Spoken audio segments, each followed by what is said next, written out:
കാരണം എന്താണെന്ന് വെച്ചാൽ നമുക്ക് എല്ലാവർക്കും അറിയാം ഗൂഗിൾ മീറ്റിന് ഒരു ലിമിറ്റ് ഉണ്ട്.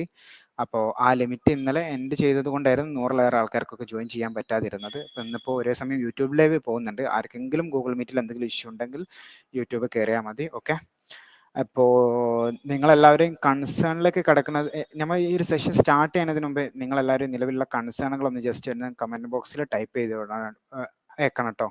അതായത് പറ്റണതൊക്കെ സെഷനിൽ ആരും മൈക്ക് ഓപ്പൺ ആക്കണ്ട. മൈക്ക് ഓപ്പൺ ആക്കിയിട്ട് ഏറ്റവും അവസാനം സെഷൻ്റെ എൻഡിൽ പറയാം. ഇപ്പം നിങ്ങൾ ഇപ്പോഴേ ടൈപ്പ് ചെയ്ത് അവിടെ അയച്ചു തന്നാൽ ഒന്നെങ്കിൽ ആ സെഷൻ എടുത്തുകൊണ്ടിരിക്കുമ്പോൾ കവർ ചെയ്യും, അല്ലെങ്കിൽ സെഷൻ്റെ എൻഡിൽ സംസാരിക്കുമ്പോൾ കവർ ചെയ്യാം കേട്ടോ. ഓക്കെ, അപ്പോൾ എല്ലാവർക്കും അറിയാം ഇപ്പോൾ നമുക്ക് CUT-യുടെ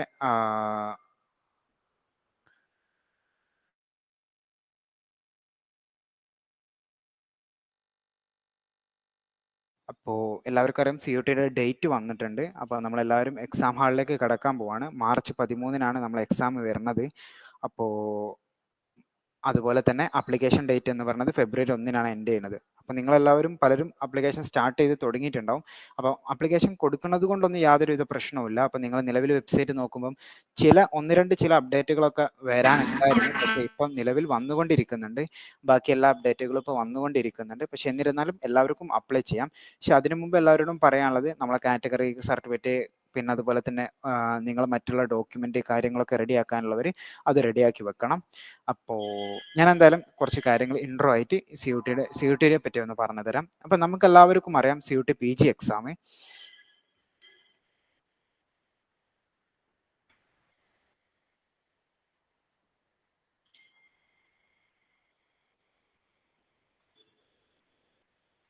നമുക്കെല്ലാവർക്കും അറിയാം എന്താണ് CUT PG. നമ്മൾ സെൻട്രൽ യൂണിവേഴ്സിറ്റിയിലേക്കുള്ള ഒരു എൻട്രൻസ് എക്സാം ആണ്. ഏകദേശം 161 ക്യാമ്പസുകൾ വരുന്നുണ്ട്. അതിൽ ഏകദേശം 60ഓളം central and deemed to be യൂണിവേഴ്സിറ്റികൾ അതിൽ വരുന്നുണ്ട്.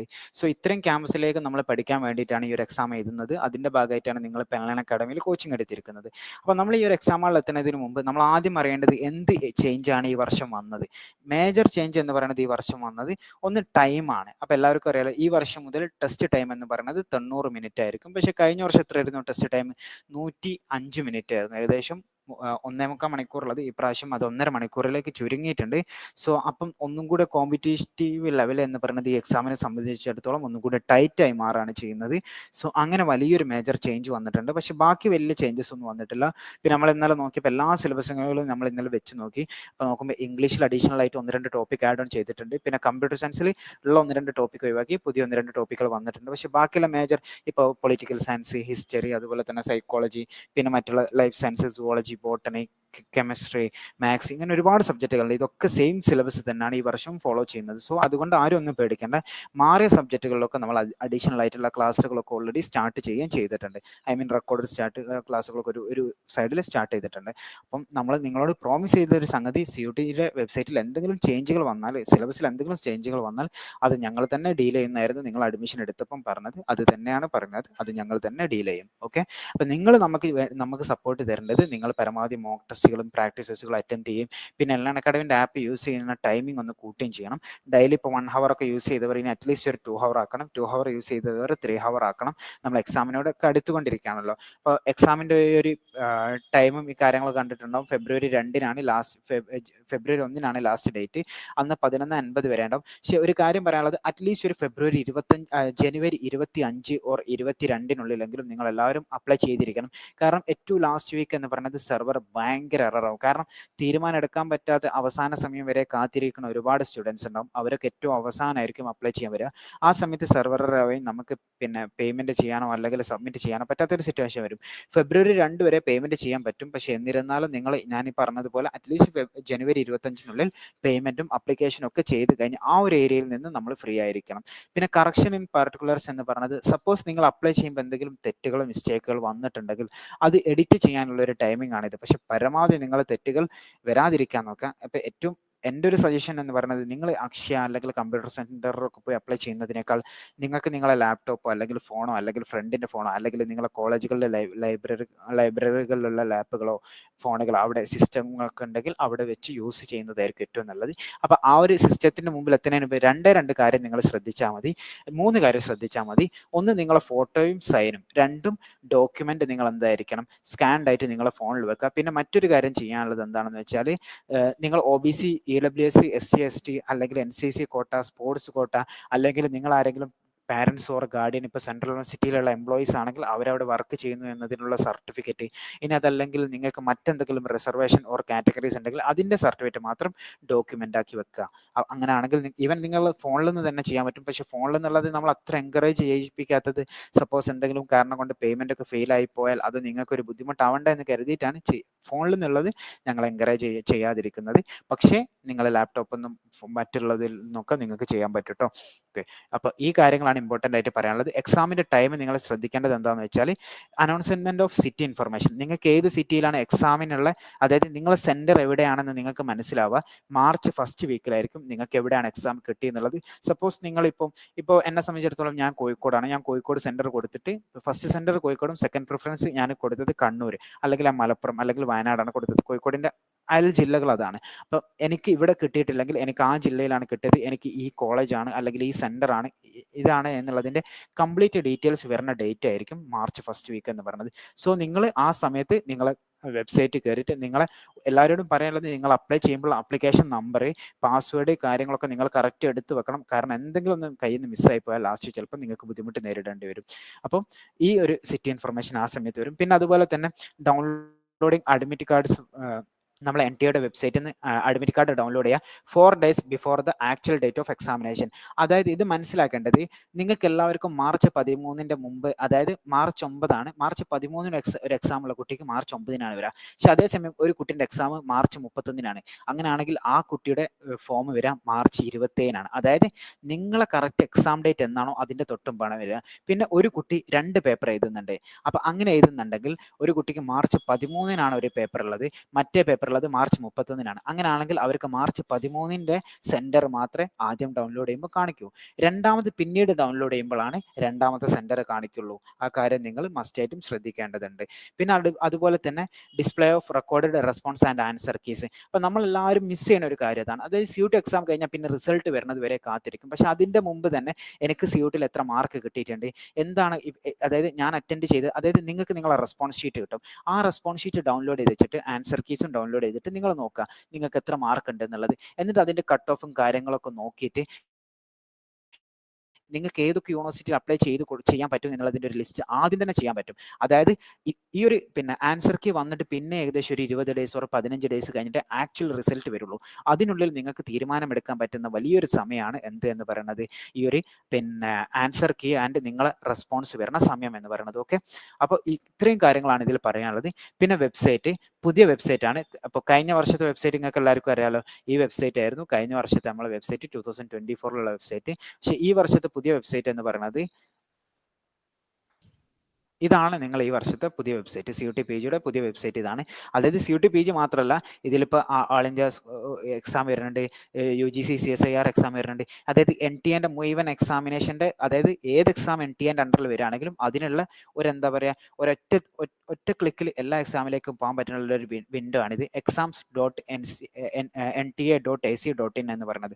ഇതിൽ നമുക്ക് CUT PG ആണെങ്കിൽ ഈ ഒരു CUT PG എന്ന് പറഞ്ഞ ഇതിൽ ക്ലിക്ക് ചെയ്താൽ ഈ നമ്മളിപ്പോഴത്തെ CUT PG വെബ്സൈറ്റിലേക്ക് പോകും. അപ്പം ഇവിടെ നമുക്ക് ഇപ്പോഴത്തെ ലേറ്റസ്റ്റ് ഇൻഫർമേഷൻ വന്ന് കിടക്കുന്നുണ്ട്. പിന്നെ അതുപോലെ തന്നെ ഇനി എന്തെങ്കിലും നോട്ടീസുകൾ, പബ്ലിക് നോട്ടീസുകൾ, അതുപോലെ തന്നെ എന്തെങ്കിലും ആക്ടിവിറ്റീസ് വരുമ്പോൾ ഇവിടെയാണ് കറക്റ്റ് അപ്ഡേറ്റുകൾ വരിക. നിങ്ങളെല്ലാവരും നിങ്ങളുടെ ഫോൺ ആൻഡ്രോയിഡ് ആവട്ടെ അല്ലെങ്കിൽ iOS ആവട്ടെ ഏതോ ആവട്ടെ, അതിൽ നിങ്ങൾക്ക് ബുക്ക് മാർക്ക് ആക്കാൻ പറ്റും വെബ്സൈറ്റുകൾ. അത് നിങ്ങൾ എന്താക്കുക, ഇതുപോലൊരു ഓപ്ഷൻ ഉണ്ടോ ബുക്ക് മാർക്ക് എന്ന് പറയുന്നത്. അപ്പോൾ നിങ്ങൾ ഈ CUT PGയുടെ വെബ്സൈറ്റ് ബുക്ക് മാർക്ക് ആക്കിയിടുക. എന്നിട്ട് നിങ്ങൾ ഈ വെബ്സൈറ്റിൽ നിന്നുള്ള നോട്ടിഫിക്കേഷൻ ഓൺ ആക്കിയിടുക. അതായത് ഈ വെബ്സൈറ്റിൽ എന്ത് നോട്ടിഫിക്കേഷൻസ് ആഡ് ചെയ്യുമ്പോഴും അത് നിങ്ങൾക്ക് പേഴ്സണലൈസ്ഡ് ആയിട്ട് മെസ്സേജ് വരുന്നതാണ്. നമ്മൾ ഗ്രൂപ്പിൽ ഷെയർ ചെയ്യും. പക്ഷേ ഞങ്ങൾ ഗ്രൂപ്പിൽ നിന്ന് ഷെയർ ചെയ്തത് നിങ്ങൾ സപ്പോസ് മിസ്സായാലും മറ്റേ നോട്ടിഫിക്കേഷൻ വന്നെടുക്കുമ്പോൾ ഏതെങ്കിലും ഒന്ന് നിങ്ങൾ എന്തായിരിക്കും മസ്റ്റായിട്ട് കാണും. അപ്പോൾ പറ്റുന്നവരൊക്കെ ഇതൊന്ന് ചെയ്തു വെക്കണം. ഓക്കെ, പിന്നെ അടുത്തത് പറയാനുള്ളത് നമ്മൾ ഇൻഫർമേഷൻ ബുള്ളറ്റിനിലേക്ക് പോവുകയാണ്. ഓക്കെ, ഇതാണ് നമ്മളെ പുതിയ 2025 ഇൻഫർമേഷൻ ബുള്ളറ്റിൻ എന്ന് പറയുന്നത്. ഇതിലാദ്യം വിഷൻ പറയുന്നുണ്ട്, മിഷൻ പറയുന്നുണ്ട്. ഇതൊക്കെ NTAയുടെ മിഷനാണ് പറയുന്നത്. പിന്നെ ഈ ബുള്ളറ്റിൽ എന്തൊക്കെ കണ്ടന്റ് ആണ് അടങ്ങിയിരിക്കുന്നത് എന്ന് പറയുന്നുണ്ട്. അതിനുശേഷം പിന്നെ ഇത് കുറച്ച് ആബ്രിവേഷൻസ് പറയുകയാണ് ഇവിടെ, യൂസേജ്. പിന്നെ അതുപോലെ തന്നെ ഇവിടെ പറയുന്നത്, ഇതിപ്പോൾ ഞാൻ നിങ്ങൾക്ക് മെൻഷൻ ചെയ്തു തന്ന ഡേറ്റുകളാണ്. പിന്നെ ഇവിടെ കണ്ടിട്ടില്ലേ, ഡ്യൂറേഷൻ ഓഫ് എക്സാമിനേഷൻ ടൈം എന്ന് പറയുന്നത് ഇപ്പം കറക്റ്റ് 90 മിനിറ്റ് ആണ്. അപ്പം അതായത് CUTയുടെ വെബ്സൈറ്റ് നിങ്ങൾ എക്സാം ഹാളിൽ കയറി കഴിഞ്ഞിട്ട് മൈക്ക് ആരെങ്കിലും ഓൺ ആണോ? മൈക്ക് ഓഫ് ആക്കണേ. ആരെങ്കിലും മൈക്ക് ഓൺ ആണെങ്കിൽ ഓഫ് ആക്കണേ. മറ്റുള്ളവർക്ക് ഡിസ്റ്റർബൻസ് വരുന്നത് കൊണ്ടാണ് അത് പറഞ്ഞത്. ഓക്കെ, പിന്നെ അടുത്ത കാര്യം പറയാനുള്ളത് എന്താണെന്ന് വെച്ചാൽ നിങ്ങൾ എക്സാം ഹാളിൽ കയറി കഴിഞ്ഞാൽ ഇപ്പം നമുക്കറിയാം OMR ഷീറ്റ് ഒക്കെ എഴുതുമ്പോൾ നമുക്ക് ലാസ്റ്റ് ഇപ്പം തരട്ടോ എന്ന് പറഞ്ഞു കഴിഞ്ഞാൽ നമ്മൾ എന്താ പറയുക ചിലപ്പോൾ നിങ്ങൾക്ക് എക്സാം ഒക്കെ എഴുതുമ്പോൾ അതായത് ലാസ്റ്റ് ടീച്ചർമാരോട് 2 മിനിറ്റ് എന്ന് പറഞ്ഞ ഒരു സിസ്റ്റം ഉണ്ട്. പക്ഷേ ഇങ്ങനത്തെ ഒരു സിസ്റ്റം ഒന്നും ഉണ്ടാവില്ല. ഇത് കമ്പ്യൂട്ടറൈസ്ഡ് ടെസ്റ്റ് ആണ്. കറക്റ്റ് 90ാമത്തെ മിനിറ്റ് കഴിയുമ്പോൾ അതായത് ഇത് കൗണ്ട് ഡൗൺ ബാക്ക്വേർഡ്സിലാണ് വരിക. 90 മിനിറ്റ് നിന്ന് താഴോട്ട് വരികയാണ് ചെയ്യുക. കറക്റ്റ് 0.00 സെക്കൻഡ് ആകുന്ന സമയത്ത് കമ്പ്യൂട്ടർ സിസ്റ്റം ഓട്ടോമാറ്റിക് ഓഫ് ആവുന്നതാണ്. ഓഫ് ആവുകയല്ല, അതൊന്ന് നിങ്ങൾ എൻഡ് ചെയ്യുന്നതാണ്. സോ അങ്ങനെയാണ്. അപ്പം നിങ്ങൾ ലാസ്റ്റ് 10 മിനിറ്റിലേക്ക് ലാസ്റ്റ് 5 മിനിറ്റിലേക്ക് ഒന്നും വെക്കരുത്. അപ്പം നിങ്ങൾ കറക്റ്റ് ടൈം ടു ടൈം ആയിട്ട് ചെയ്യാൻ നോക്കണം. പിന്നെ അതുപോലെ തന്നെ മറ്റൊരു കാര്യം പറയാനുള്ളത് 1.25 മണിക്കൂറുള്ള ഒരു കുട്ടിക്ക് 1.5 മണിക്കൂറിലേക്ക് എക്സാം മാറുമ്പം ഒരുപാട് ഡിഫിക്കൽട്ടീസ് വരും. എസ്പെഷ്യലി ഈ പിന്നെ കൊമേഴ്സ്, പിന്നെ അതുപോലെ തന്നെ മാത്തമാറ്റിക്സ്, അതുപോലെ തന്നെ കെമിസ്ട്രി, ഫിസിക്സ്, ഇവർ പിന്നെ അതുപോലെ തന്നെ MBA, പിന്നെ TISMSW, ജനറൽ LLB, ഇങ്ങനത്തെ ആൾക്കാർക്കൊക്കെ പിന്നെ പ്രോബ്ലംസ് ചെയ്യാണ്ടാവും. നിങ്ങൾക്ക് പ്രോബ്ലം ചെയ്യാൻ എക്സാം ഹാളിൽ നിങ്ങൾക്ക് പേപ്പർ പ്രൊവൈഡ് ചെയ്യുന്നതാണ്. പെന്ന് നിങ്ങൾ കൊണ്ടുപോകണം. അപ്പോൾ പെന്ന് എല്ലാവരും കൊണ്ടുപോകണം. ഹിസ്റ്ററി ആവട്ടെ, എക്കണോമിക്സ് ആവട്ടെ, പൊളിറ്റിക്കൽ സയൻസ് ആവട്ടെ, എല്ലാവരും കൊണ്ടുപോകണം. എന്തെങ്കിലും ഒരു ആവശ്യത്തിന് പെന്ന് ആവശ്യം വന്നാൽ കൊണ്ടുപോയിക്കോളൂ. അപ്പോൾ പറയാനുള്ളത് പ്രോബ്ലം സോൾവ് ചെയ്യാനുള്ള നിങ്ങളെ സമയം വളരെയധികം കുറവായിരിക്കും ഇപ്രാവശ്യം. കഴിഞ്ഞ പ്രാവശ്യമുള്ള 15 മിനിറ്റ് കൂടി കട്ട് ചെയ്യുമ്പോൾ ഓരോ ക്വസ്റ്റ്യനിൽ നിന്നും നിങ്ങൾക്ക് അതിനനുസരിച്ചുള്ള സമയങ്ങളാണ് കുറഞ്ഞു വരുന്നത്. സോ ആ ഒരു സ്ട്രാറ്റജി പ്രിപ്പറേഷൻസ് നമ്മൾ ഇപ്പോഴേ സ്റ്റാർട്ട് ചെയ്യണം. അപ്പം നമ്മൾക്ക് നിങ്ങൾക്ക് തന്ന മോക്ക് ടെസ്റ്റുകളെല്ലാം എന്താക്കും, ഇനി അതിനനുസരിച്ച് നമ്മൾ എഡിറ്റ് ചെയ്യുന്നതാണ് കേട്ടോ. അതായത് പിന്നെ മോക്ക് ടെസ്റ്റുകൾ ഉണ്ടായിരുന്നത് എന്ന് പറയുകയാണെങ്കിൽ ഒരു മിനിറ്റ്. ഇനി കറക്റ്റ് നിങ്ങൾക്ക് ഒരു ക്വസ്റ്റ്യൻ അറ്റൻഡ് ചെയ്യാൻ പറ്റുന്ന സമയം എന്ന് പറയുന്നത് 1 മിനിറ്റും 20 സെക്കൻഡും ആണ് കേട്ടോ. അതായത് 1.2 മിനിറ്റ് മാത്രമേ ഒരു ക്വസ്റ്റ്യൻ വായിക്കാനും ആ ക്വസ്റ്റ്യൻ്റെ ഓപ്ഷൻസ് വായിക്കാനും ആ ക്വസ്റ്റ്യൻ്റെ പിന്നെ ക്വസ്റ്റ്യൻ അറ്റൻഡ് ചെയ്യാനുള്ള സമയമുള്ളത്. മുമ്പ് ഉണ്ടായിരുന്ന സമയം എന്ന് പറയുന്നത് ഏകദേശം 1.4 ആയിരുന്നു. 1.4 ഉള്ളത് ഓരോ ക്വസ്റ്റ്യൻ 1.4 ഉള്ളത് ഓരോ ക്വസ്റ്റ്യൻ ഇപ്പോൾ 1.2 ആയിട്ടുണ്ട്. സോ അങ്ങനത്തെ വലിയൊരു അപ്ഡേഷൻ വന്നത് നിങ്ങൾ നല്ല രീതിയിൽ ശ്രദ്ധിക്കേണ്ടതുണ്ട്. പക്ഷെ അത് വിചാരിച്ച് നിങ്ങൾ ആരും പേടിക്കേണ്ട. അപ്പോൾ ആദ്യം പറയാനുള്ളത് എന്താണെന്ന് വെച്ചാൽ നമുക്ക് അറിയുന്ന ക്വസ്റ്റ്യൻസ് മാത്രം. ഇപ്പോൾ ഒരു ഉദാഹരണം പറയുകയാണ്. അതായത് ഇപ്പം ഞാൻ ഫസ്റ്റ് CUT എക്സാം എഴുതാൻ പോയപ്പോൾ 2021 എഴുതാൻ പോയപ്പോൾ സത്യം പറയുകയാണെങ്കിൽ ഞാൻ പഠിക്കാതെ പോയ ഒരാളാണ്. എക്സാം ഹാളിൽ പോയപ്പോൾ എനിക്ക് ഏകദേശം അന്ന് 2 മണിക്കൂർ ഉണ്ടായിരുന്നു. കാരണം ജനറൽ പേപ്പർ ഉണ്ടായിരുന്നു, പാർട്ട് A ഉണ്ടായിരുന്നു, പാർട്ട് B ഉണ്ടായിരുന്നു. അപ്പോൾ ഇപ്രാവശ്യം അതും കൂടി പറയാണ്ട് പാർട്ട് A അല്ല, പാർട്ട് B മാത്രമേ ഉള്ളൂ. നിങ്ങളുടെ ഡൊമൈൻ പേപ്പറിൽ നിന്നുള്ള 75 ക്വസ്റ്റ്യൻ ഉള്ളൂ. അപ്പോൾ ആ സമയത്ത് അപ്പോൾ നമുക്കൊന്നും അറിയുന്നില്ല. ഞാൻ ഏകദേശം എൻ്റെ ഓർമ്മ ശരിയാണെങ്കിൽ ഒരു 30-35 ക്വസ്റ്റ്യൻ അറ്റൻഡ് ചെയ്ത് കഴിഞ്ഞിട്ട് ബാക്കിയുള്ള ഏകദേശം 1.5 മണിക്കൂർ എക്സാം ഹാളിൽ കിടന്നുറങ്ങിയതായിരുന്നു. പക്ഷെ ആ സിസ്റ്റം നമുക്ക് ഒരാൾക്ക് ഉണ്ടാവരുത്. അതിന് എനിക്ക് കോസ്റ്റ് ആയത് എനിക്ക് എൻ്റെ ഒരു വർഷമാണ്. ആ CUT കഴിഞ്ഞ ഒരു വർഷം എനിക്ക് പിന്നെ കോസ്റ്റ് ആവേണ്ടി വന്നിട്ടുണ്ട്. അപ്പം നിങ്ങളോട് പറയാനുള്ളത് എന്താണെന്ന് വെച്ചാൽ അങ്ങനത്തെ ഒരു സിറ്റുവേഷൻ നിങ്ങൾക്ക് ആർക്കും വരരുത്. അതായത് നല്ല ഹയർ സ്കോറും കാര്യങ്ങളൊക്കെ വേണം. അപ്പം നമ്മൾ നല്ല കണ്ണിങ് ആയിട്ട് തന്നെ എഴുതാൻ നോക്കാം. പിന്നെ വേറൊരു കാര്യം പറയാനുള്ളത്, ഒരു ക്വസ്റ്റ്യൻ നിങ്ങൾക്ക് വായിച്ചിട്ട് ഉറപ്പാണ് ഇത് ഞാൻ എത്ര മെനക്കെട്ടിട്ടും കാര്യമില്ല, ഇത് എനിക്ക് അറിയൂല, ആ ക്വസ്റ്റ്യൻ മേൽ നിങ്ങൾ പിന്നെ സമയം ചിലവാക്കരുത്. ആ ക്വസ്റ്റ്യൻ കറക്കി കുത്താനും നിൽക്കരുത്. അത് നിങ്ങൾ ഒഴിവാക്കണം. അതാണ് പറയാനുള്ളത്. കറക്കി കുത്തി ഭാഗ്യം ഒരിക്കലും പരീക്ഷിക്കരുത്. കാരണം ഒരു ക്വസ്റ്റ്യന് തെറ്റുമ്പോൾ -1 മാർക്ക് ഉണ്ട്. 2 കാര്യം ശ്രദ്ധിക്കണം. അപ്പോൾ നമ്മൾ ആലോചിക്കും 4 ക്വസ്റ്റ്യൻ തെറ്റുമ്പോൾ നമുക്ക് -1 അല്ലേ പോകുന്നുള്ളൂ എന്നുള്ളത്. പക്ഷെ അതിൻ്റെ അപ്പുറത്ത് വേറെ വലിയൊരു കാര്യമുണ്ട്. നിങ്ങൾക്ക് അറിയുന്ന ഒരു ക്വസ്റ്റ്യൻ അപ്പുറത്ത് 4 പ്ലസ് മാർക്ക് കിട്ടിയിട്ടുണ്ട്. അതായത് നിങ്ങൾക്ക് ഇവിടെ 4 ക്വസ്റ്റ്യൻ തെറ്റാവുമ്പം അവിടെയുള്ള ആ 4 മാർക്കാണ് പോകുന്നത്. അതായത് ഒരേ സമയം നിങ്ങൾക്ക് പിന്നെ ഏകദേശം 16 മാർക്കാണ് ഇവിടെ നിങ്ങൾക്ക് കിട്ടാൻ. അതായത് കറക്കി കുത്തുമ്പോൾ നിങ്ങൾക്ക് 16 മാർക്ക് അവിടെ കിട്ടുന്നില്ല. 16 മാർക്കിന് പകരം നിങ്ങൾക്ക് -4 മാർക്കാണ് കിട്ടുന്നത്. അതായത് നിങ്ങൾക്ക് വലിയ ഒരു പഠിച്ചൊരു ക്വസ്റ്റ്യൻ്റെ, അതായത് ഒരു ക്വസ്റ്റ്യന് പിന്നെ ശരിയായ ഒരു ക്വസ്റ്റ്യനെ നിങ്ങൾ അവിടെ മനഃപൂർവ്വം തെറ്റിക്കുകയാണ്. അപ്പോൾ പറയാനുള്ളത് നിങ്ങൾ കോച്ചിങ് എടുത്തത് അതുകൊണ്ടാണല്ലോ. അതായത് കറക്കി കുത്താതെ അറിയുന്ന ആൻസർ മാത്രം എഴുതാൻ വേണ്ടിയിട്ടാണല്ലോ. അപ്പോൾ നിങ്ങളോട് പറയാനുള്ളത് നിങ്ങൾ ഒരിക്കലും എന്താക്കരുത്, ഇതുപോലെ കറക്കി കുത്തുന്ന ഒരു സിറ്റുവേഷനിലേക്ക് എത്തരുത്. അതാണ് മറ്റൊരു കാര്യം പറയാനുള്ളത്. പിന്നെ അടുത്തത് ടൈമിംഗ് ഓഫ് എക്സാമിനേഷൻ പറയുന്നുണ്ട്. അതായത് 3 ഷിഫ്റ്റ് ആയിട്ടാണ് നടക്കുക. ഈ ഷിഫ്റ്റിനെ കുറിച്ച് പറയാനുള്ളത് എന്താണെന്ന് വെച്ചാൽ ഇത് എത്രത്തോളം പേപ്പർ അതിപ്പോൾ നിങ്ങളിപ്പോൾ കൺസേൺ ആക്കണ്ട, പക്ഷെ എന്നാലും ഒന്ന് കാര്യം പറഞ്ഞു തരാം. അതായത് മോർണിംഗ് ഒരു ഷിഫ്റ്റ് ഉണ്ടാവും, നൂൺ ഒരു ഷിഫ്റ്റ് ഉണ്ടാവും, ആഫ്റ്റർനൂൺ അതായത് പിന്നെ ഉച്ചയ്ക്ക് ഒരു ഷിഫ്റ്റ് ഉണ്ടാവും, പിന്നെ ഈവനിങ് ഒരു ഷിഫ്റ്റ് ഉണ്ടാവും. മോർണിംഗ് ഈവനിങ് അങ്ങനെ 3 ഷിഫ്റ്റ് ആയിട്ട് ഉണ്ടാവും. ഈവനിങ് ഷിഫ്റ്റ് ഏകദേശം 6 മണിക്കൊക്കെയാണ് കഴിയുക. കാരണം എക്സാം ഹാളിൽ കയറുന്നതിന് മുമ്പ് ഏകദേശം അരമണിക്കൂർ എന്തായിരിക്കും ഇതിൻ്റെ എന്താ പറയുക നിങ്ങളെ ചെക്കിങ് കാര്യങ്ങൾ അതുപോലെ തന്നെ അങ്ങനത്തെ കാര്യങ്ങൾക്ക് നിങ്ങൾക്ക് വേണ്ടിയുള്ളതായിരിക്കും. പിന്നെ മറ്റൊരു കാര്യം പറയാനുള്ളത്, എക്സാം ഹാളിൽ കയറുന്നതിന് മുമ്പ് പെൺകുട്ടികളോട് പറയാനുള്ളത് നിങ്ങൾ ഓർണമെന്റ്സ് ഇട്ട് പോകരുത്. പിന്നെ ആൺകുട്ടികളോടൊക്കെ മെൻഷൻ ചെയ്യാനുള്ളത് ബെൽറ്റുകൾ, അതായത് മെറ്റൽ ബെൽറ്റുകൾ, വാച്ചുകൾ, പിന്നെ എയർപോഡ്സ്, അതുപോലെ തന്നെ അനലോഗ് വാച്ച് ആവട്ടെ ഡിജിറ്റൽ വാച്ച് ആവട്ടെ അതൊന്നും അലൗഡ് അല്ല. മോതിരം അലൗഡ് അല്ല. പിന്നെ മറ്റുള്ള അതുപോലെയുള്ള യാതൊരു തരത്തിലുള്ള മെറ്റൽ ബോഡിയിൽ ഉണ്ടെങ്കിലും അതൊക്കെ റിമൂവബിൾ ആണ്. കാരണം അവരവിടെ എത്തുമ്പം മെറ്റൽ ഡിറ്റക്ടർ വെച്ച് നിങ്ങളെ ബോഡി ചെക്ക് ചെയ്യും. അതായത് നീറ്റ്, ജെഇ അങ്ങനെ കീമ എന്തെങ്കിലും എക്സാം എഴുതിയിട്ടുണ്ടെങ്കിൽ നിങ്ങൾക്ക് മനസ്സിലാവും. കാരണം നിങ്ങൾ എക്സാം നടത്തിയ അതേ എക്സാമിനേഷൻ ബോർഡ് NTA ആ ബോഡിയാണ് ഈ എക്സാം നടത്തുന്നത്. സോ അതുകൊണ്ട് എന്തൊക്കെ ചെക്കിംഗ് പ്രൊസീജിയർ അവിടെ നടന്നിട്ടുണ്ടോ അതൊക്കെ ഇവിടെ ഉണ്ടായിരിക്കും. പിന്നെ ചില ആൾക്കാർ പറയാറുണ്ട് ഞാൻ സ്കാർഫ് ധരിച്ചാൽ എന്തെങ്കിലും ബുദ്ധിമുട്ടുണ്ടാവുമോ എന്നുള്ളത്. അപ്പോൾ സ്കാർഫ് ധരിച്ചവരോട് പറയാനുള്ളത്, പെൺകുട്ടികളോട് പറയാനുള്ളത്, നിങ്ങൾക്ക് അവിടെ ഒരു സ്പെഷ്യൽ ഏരിയയിൽ നിന്നായിരിക്കും നിങ്ങളെ നോക്കുക. നിങ്ങൾക്ക് ലേഡീസ് സ്റ്റാഫ് മാത്രമായിരിക്കും നിങ്ങളെ നോക്കുക. അതൊന്നും യാതൊരുവിധ ബുദ്ധിമുട്ടും അവരുടെ ഭാഗത്ത് നിന്ന് ഉണ്ടാവില്ല. നിങ്ങൾക്ക് അങ്ങനെ എന്തെങ്കിലും ബുദ്ധിമുട്ടുണ്ടായാൽ, പൊതുവെ ഉണ്ടായതായിട്ട് CUT ഇതുവരെ റിപ്പോർട്ട് ചെയ്യപ്പെട്ടിട്ടില്ല. ഇനി അങ്ങനെ ഉണ്ടായാൽ അതിനുള്ള സപ്പോർട്ടും കാര്യങ്ങളൊക്കെ NTA തരുന്നതാണ്. അങ്ങനെ ഉണ്ടാവില്ല എന്ന് തന്നെ കരുതും. അതിനൊന്നും യാതൊരുവിധ ബുദ്ധിമുട്ടില്ല. അതാണ് അതിനെക്കുറിച്ച് പറയാനുള്ളത്. പിന്നെ അതുപോലെ തന്നെ അടുത്തത് പറയാനുള്ളത് പിന്നെ നിങ്ങളെ ഫീസാണ്. ഇപ്പൊ ഇന്ത്യയിൽ നിന്നുള്ള ഒരു കുട്ടിയുടെ ഫീസ് എന്ന് പറയുന്നത് ജനറൽ ആണെങ്കിൽ 1400 പിന്നെ അതുപോലെ തന്നെ അതായത് ഇത് 2 ടെസ്റ്റ് പേപ്പർ ആണ്. അപ്പൊ ടെസ്റ്റ് പേപ്പർ എന്താണെന്നുള്ളത് ഞാൻ അടുത്ത സിലബസ് ഡിസ്കസ് ചെയ്യുമ്പോൾ അവിടെ പറഞ്ഞു തരാം. നിങ്ങൾക്ക് 2 പേപ്പർ എഴുതാൻ 1400 ഇനി ഒരു പേപ്പർ എഴുതാണെങ്കിലും 1400 വരുന്നത്. OBCക്കാർക്ക് 1200 SC/ST തേർഡ് ജെൻഡേഴ്സിന് 1100 PWBD അതായത് ഡിഫറൻ്റ്ലി ഏബിൾഡ് പീപ്പിൾസിന് വരുന്നത് 1000 രൂപയാണ്. പിന്നെ അഡീഷണൽ ആയിട്ടുള്ള ഓരോ ടെസ്റ്റിനുള്ള എമൗണ്ടുകളും ഇവിടെ മെൻഷൻ ചെയ്തിട്ടുണ്ട്. പിന്നെ ഇന്ത്യന് പുറത്തുള്ള ഏതെങ്കിലും സെന്ററിൽ നിന്ന് എഴുതുന്നവരാണെങ്കിൽ നിങ്ങൾക്ക് വരുന്ന എമൗണ്ട് 7000 അഡീഷണൽ ആയിട്ട് വരുന്നത് 3500 ഓക്കെ. സോ ഈ കാര്യങ്ങളാണ് ഇതിൽ ഇമ്പോർട്ടൻ്റ് ആയിട്ട് പറയാനുള്ളത്. ഇനിയിപ്പോ ഇവിടെ കുറെ കാര്യങ്ങൾ ഞാൻ NTA പറയുന്നുണ്ട്, പക്ഷെ ഇതിലേക്കൊന്നും നമ്മൾ കടക്കുന്നില്ല. മോഡ് ഓഫ് എക്സാമിനേഷൻ പറയുന്നത് കമ്പ്യൂട്ടർ ബേസ്ഡ് ടെസ്റ്റ് ആയിരിക്കും. പിന്നെ അതുപോലെ തന്നെ നിങ്ങൾക്ക് 2 ലാംഗ്വേജിലാണ് എക്സാം ഉണ്ടാവുക. ഒന്നെങ്കിൽ ഇംഗ്ലീഷ് ആയിരിക്കും അല്ലെങ്കിൽ ഹിന്ദി ആയിരിക്കും. മോസ്റ്റ് ഓഫ് യു ചൂസ് ചെയ്യുക ഇംഗ്ലീഷ് തന്നെ ആയിരിക്കും. പിന്നെ പറയാനുള്ളത് മീഡിയം ഓഫ് ലാംഗ്വേജ് പേപ്പേഴ്സ് എന്ന് പറയുന്നത് പിന്നെ ലിംഗ്വിസ്റ്റിക്സിനും ഇംഗ്ലീഷിലും മാത്രമേ ഇങ്ങനത്തെ കാര്യങ്ങൾ നമ്മൾ നോക്കണമെന്നില്ല. കാരണം നമ്മൾ മലയാളികൾ എല്ലാവരും പൊതുവെ ചൂസ് ചെയ്യുക ഇംഗ്ലീഷ് തന്നെ ആയിരിക്കും. പിന്നെ അതുപോലെ തന്നെ ഇനി നമ്മൾ ടെസ്റ്റ് പേപ്പറിലേക്ക് വരാണ്, സിലബസിലേക്ക് വരാണ്. അപ്പൊ ഇതിൽ പറയാനുള്ളത് എന്താണെന്ന് വെച്ചാൽ, നിങ്ങൾക്ക് ഇതിൽ ഞാനൊരു കാര്യം ചോദിക്കട്ടെ, കമന്റ് ബോക്സിൽ എല്ലാവരും പറയണം. നിങ്ങൾക്ക് എല്ലാവർക്കും നിങ്ങൾ എഴുതാൻ പോകുന്ന ടെസ്റ്റ് പേപ്പറിന്റെ കോഡ് അറിയോ? ഞാൻ ഏത് പേപ്പറാണ് എഴുതേണ്ടത് എന്ന് എല്ലാവർക്കും അറിയോ? അറിയാത്ത ആരെങ്കിലും നിലവിലുണ്ടോ? ഉണ്ടെങ്കിൽ ആരും ഇല്ലല്ലോ. അല്ല, എല്ലാവർക്കും അറിയില്ല. എല്ലാവരും ഒന്ന് പിന്നെ ഹാൻഡ് റൈസോ അല്ലെങ്കിൽ ലൈക്കോ ഒന്ന് അടിക്കോ? ഓക്കെ, എല്ലാവർക്കും അറിയാം. അപ്പൊ ഞാൻ അതിനെക്കുറിച്ച് ഓവർ പറയേണ്ട എന്ന് തോന്നുന്നുണ്ട്. അപ്പൊ നിങ്ങൾക്ക് എല്ലാവർക്കും ഇത് മസ്റ്റ് ആയിട്ട് ഒരു കുട്ടി അറിയേണ്ട കാര്യമാണ്. ഞാൻ എന്ത് എക്സാം ആണ്, ഏത് ടെസ്റ്റ് ആണ് എഴുതേണ്ടത് എന്നുള്ളത്. ഇപ്പൊ ഒരു BEd എഴുതുന്ന ഒരു സ്റ്റുഡന്റ് ശ്രദ്ധിക്കേണ്ടത്, ഇവിടെ 4 BEdന്റെ പേപ്പർ ഉണ്ട്. 1 2 3 4 5 BEdന്റെ പേപ്പർ ഉണ്ട്. അപ്പൊ ഇതിൽ ഞാൻ ഏത് എഴുതിയിരിക്കണം എന്നുള്ളത് നിങ്ങളാണ് തീരുമാനിക്കേണ്ടത്.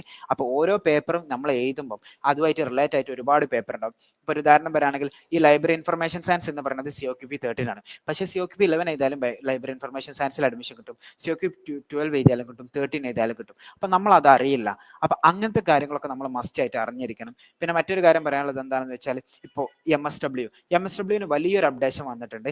ഞാൻ കാട്ടിത്തരാം. അതായത് ഇപ്രാവശ്യം ടിസ് വലിയൊരു അപ്ഡേഷൻ വന്നിട്ടുണ്ട്. ആ അപ്ഡേഷൻ എന്ന് പറയുകയാണെങ്കിൽ MSW ഇനി ഈ 3 പേപ്പർ കോഡിൽ ഏതെങ്കിലും ഒന്ന് എഴുതിയാൽ, പണ്ട് ഈ 2 പേപ്പർ കോഡ് ഉള്ളായിരുന്നു, COQP 11 HUQP 21. ഇപ്പൊ പൊളിറ്റിക്കൽ സയൻസിന്റെ പേപ്പർ കോഡും കൂടി വന്നിട്ട്, അതായത് പൊളിറ്റിക്കൽ സയൻസ് എഴുതുന്ന സ്റ്റുഡൻസിനോട് പറയാനുള്ളത് നിങ്ങൾക്ക് ടിസിൽ MSW കൂടി അപ്ലൈ ചെയ്യാൻ പറ്റും. അതായത് ഇവിടെ ഏകദേശം MSW ഉണ്ട്, അതിനൊക്കെ നിങ്ങൾക്ക് അപ്ലൈ ചെയ്യാൻ പറ്റും എന്നുള്ളതാണ്. സോ ഇങ്ങനത്തെ മറ്റു പല അപ്ഡേറ്റുകൾ വരുമ്പോഴും അതിനെക്കുറിച്ച് നമ്മൾ എന്താക്കും, ഗ്രൂപ്പിൽ അപ്ഡേറ്റ് ചെയ്യുന്നതാണ്. അപ്പൊ ഇതുകൊണ്ടാണ് നമ്മൾ ഒരു ടെസ്റ്റ് പേപ്പർ കോഡ് നമ്മൾ അറിഞ്ഞിരിക്കണം എന്ന് പറയുന്നത്. അതായത് കോമൺ ടെസ്റ്റ് പേപ്പർ കോഡ് എപ്പോഴും സ്റ്റാർട്ട് ചെയ്യുക CO വെച്ചിട്ടാണ്. ഇനി അതുപോലെ തന്നെ ലാംഗ്വേജ്, പിന്നെ ഇംഗ്ലീഷ്, അറബി, സാൻസ്ക്രിറ്റ്, ലിംഗ്വിസ്റ്റിക്സ്, പിന്നെ അതുപോലെ ചൈനീസ്, ജർമ്മൻ ഒക്കെ എപ്പോഴും ലാംഗ്വേജിന്റെ ഫസ്റ്റ് 2 ലെറ്റേഴ്സ് ആയ LA വെച്ചിട്ടാണ്. പിന്നെ അതുപോലെ തന്നെ സയൻസിന്റെ ഫസ്റ്റ് 2 ലെറ്റേഴ്സ് ആയ SC വെച്ചിട്ടാണ് സയൻസ് സബ്ജക്റ്റുകൾ വരിക. പിന്നെ എങ്ങനെയാണ് ഈ നമ്പേഴ്സ് ഇവർ തന്നത്? ഇത് ആൽഫബറ്റിക്കൽ ഓർഡറിൽ, അഗ്രികൾച്ചറൽ സയൻസ് SCQP 1 ആവാനുള്ള കാരണം ആൽഫബറ്റിക്കൽ ഓർഡറിൽ അഗ്രികൾച്ചർ എന്ന് പറയുന്ന ആ ഒരു വേർഡാണ് ഫസ്റ്റ് വരിക. പിന്നെ അഗ്രോ വരുന്നത് കൊണ്ടാണ് SCQP 2 ആയത്. അപ്പൊ ഏറ്റവും ലാസ്റ്റ് സുവോളജിക്ക് വരുമ്പോൾ കണ്ടില്ലേ, സുവോളജി ഏറ്റവും ലാസ്റ്റിലേക്ക് വന്നിട്ടുണ്ട്. പിന്നെ ഈ അറ്റ്മോസ്ഫിയറിക് സയൻസ് അതുപോലെ തന്നെ ആനിമൽ സയൻസ് എന്തുകൊണ്ടാണ് ഇവിടെ എത്തിയത് എന്നറിയില്ല. പക്ഷെ ബാക്കി സുവോളജി വരെ ഇത് അഡീഷണൽ ആയിട്ട് വന്നതാണ് എന്നതും ഇതിനെക്കുറിച്ച് വലിയൊരു ഐഡിയ അല്ല. അപ്പൊ ഇതിനെക്കുറിച്ചൊന്ന് പഠിക്കേണ്ടതുണ്ട്. പക്ഷെ എന്നിരുന്നാലും സുവോളജി വരെ ആൽഫബറ്റിക്കൽ ഓർഡറിലാണ് അവർ നമ്പർ കൊടുത്തത്. ഹ്യൂമാനിറ്റീസുകാർക്ക് വരെ HU വെച്ചിട്ടാണ്, അതും ഈ ആൽഫബറ്റിക്കൽ ഓർഡറിലാണ് വരുന്നത്. പിന്നെ MTech അതുപോലെ തന്നെ ആചാര്യ പോലുള്ളതും അതുപോലെ ഇവർ ഇവിടെ പ്രൊവൈഡ് ചെയ്യുന്നുണ്ട്. അതിനൊന്നും നമ്മളെ ഇടയിൽ കുട്ടികളില്ല എന്ന് തന്നെയാണ് കരുതുന്നത്. നമ്മളിപ്പോൾ കൊടുക്കുന്ന കോച്ചിങ്ങിൽ MTechഉം ആചാര്യം വരുന്നില്ല. പിന്നെ അതുപോലെ തന്നെ eligibility and qualification, age limit നിങ്ങൾ ശ്രദ്ധിക്കേണ്ടത് CUT PG അപ്പിയർ ചെയ്യാൻ യാതൊരു തരത്തിലുള്ള ഏജ് ലിമിറ്റും ഇല്ല. പിന്നെ educational qualifications passed A bachelor degree of equivalent examination, അതായത് നിങ്ങൾക്കൊരു ഗ്രാജുവേഷൻ മതി. പിന്നെ അതുപോലെ തന്നെ നിങ്ങൾ എന്തായിരിക്കണം, പിന്നെ 2025 പിന്നെ CUT PG എഴുതാൻ എലിജിബിൾ ആയിരിക്കണം. പക്ഷെ നിങ്ങൾ ഇവിടെ നോക്കുന്നതിനേക്കാൾ ഏറ്റവും നല്ലത് നിങ്ങൾ ഏത് യൂണിവേഴ്സിറ്റിയാണ്, ഇപ്പോൾ ഉദാഹരണം പറയുകയാണെങ്കിൽ ഇപ്പോൾ ഡിജിറ്റൽ യൂണിവേഴ്സിറ്റി കേരള തിരുവനന്തപുരത്തുള്ള യൂണിവേഴ്സിറ്റിയാണ് ഇത് ഡിജിറ്റൽ യൂണിവേഴ്സിറ്റി. അപ്പോൾ ഓക്കെ, ഇവിടെ എലിജിബിലിറ്റി അപ്ഡേറ്റ് ആയിട്ടില്ല. അപ്പൊ നിങ്ങൾക്ക് കഴിഞ്ഞ വർഷത്തെ വെബ്സൈറ്റിൽ കയറി ഇവിടെ നോക്കാൻ പറ്റും. ഇവിടെ കയറിയിട്ട് നിങ്ങൾക്ക് പിന്നെ എന്താ പറയുക, ഉദാഹരണത്തിന് ഒരു കോഴ്സ് അടിക്കുകയാണ്. ഇപ്പോൾ ഞാൻ പിന്നെ സുവോളജി അടിച്ചു. അങ്ങനെയാണെങ്കിൽ ഇവിടെ കറക്റ്റ് എലിജിബിലിറ്റി വന്നിട്ടുണ്ടാവും. ഇനി നിങ്ങൾക്ക് ഇവിടെ എന്താക്കാം, പൊളിറ്റിക്കൽ സയൻസ് എന്ന് അടിക്കാൻ പറ്റും, അല്ലെങ്കിൽ നിങ്ങൾക്ക് ഇവിടെ ഹ്യൂമൻ റൈറ്റ്സ് എന്ന് അടിക്കാൻ പറ്റും. ഇനി അതും അല്ലെങ്കിൽ ഫുഡ് ടെക്നോളജി എന്ന് അടിക്കാൻ പറ്റും. അങ്ങനെ നിങ്ങൾക്ക് എന്താക്കാൻ പറ്റും, ആ കോഴ്സ് അടിക്കുമ്പോൾ തന്നെ food and nutrition, home science, പിന്നെ ഇനിയിപ്പോൾ മറ്റൊന്ന് പറയുകയാണെങ്കിൽ MBA എന്നുള്ളത്,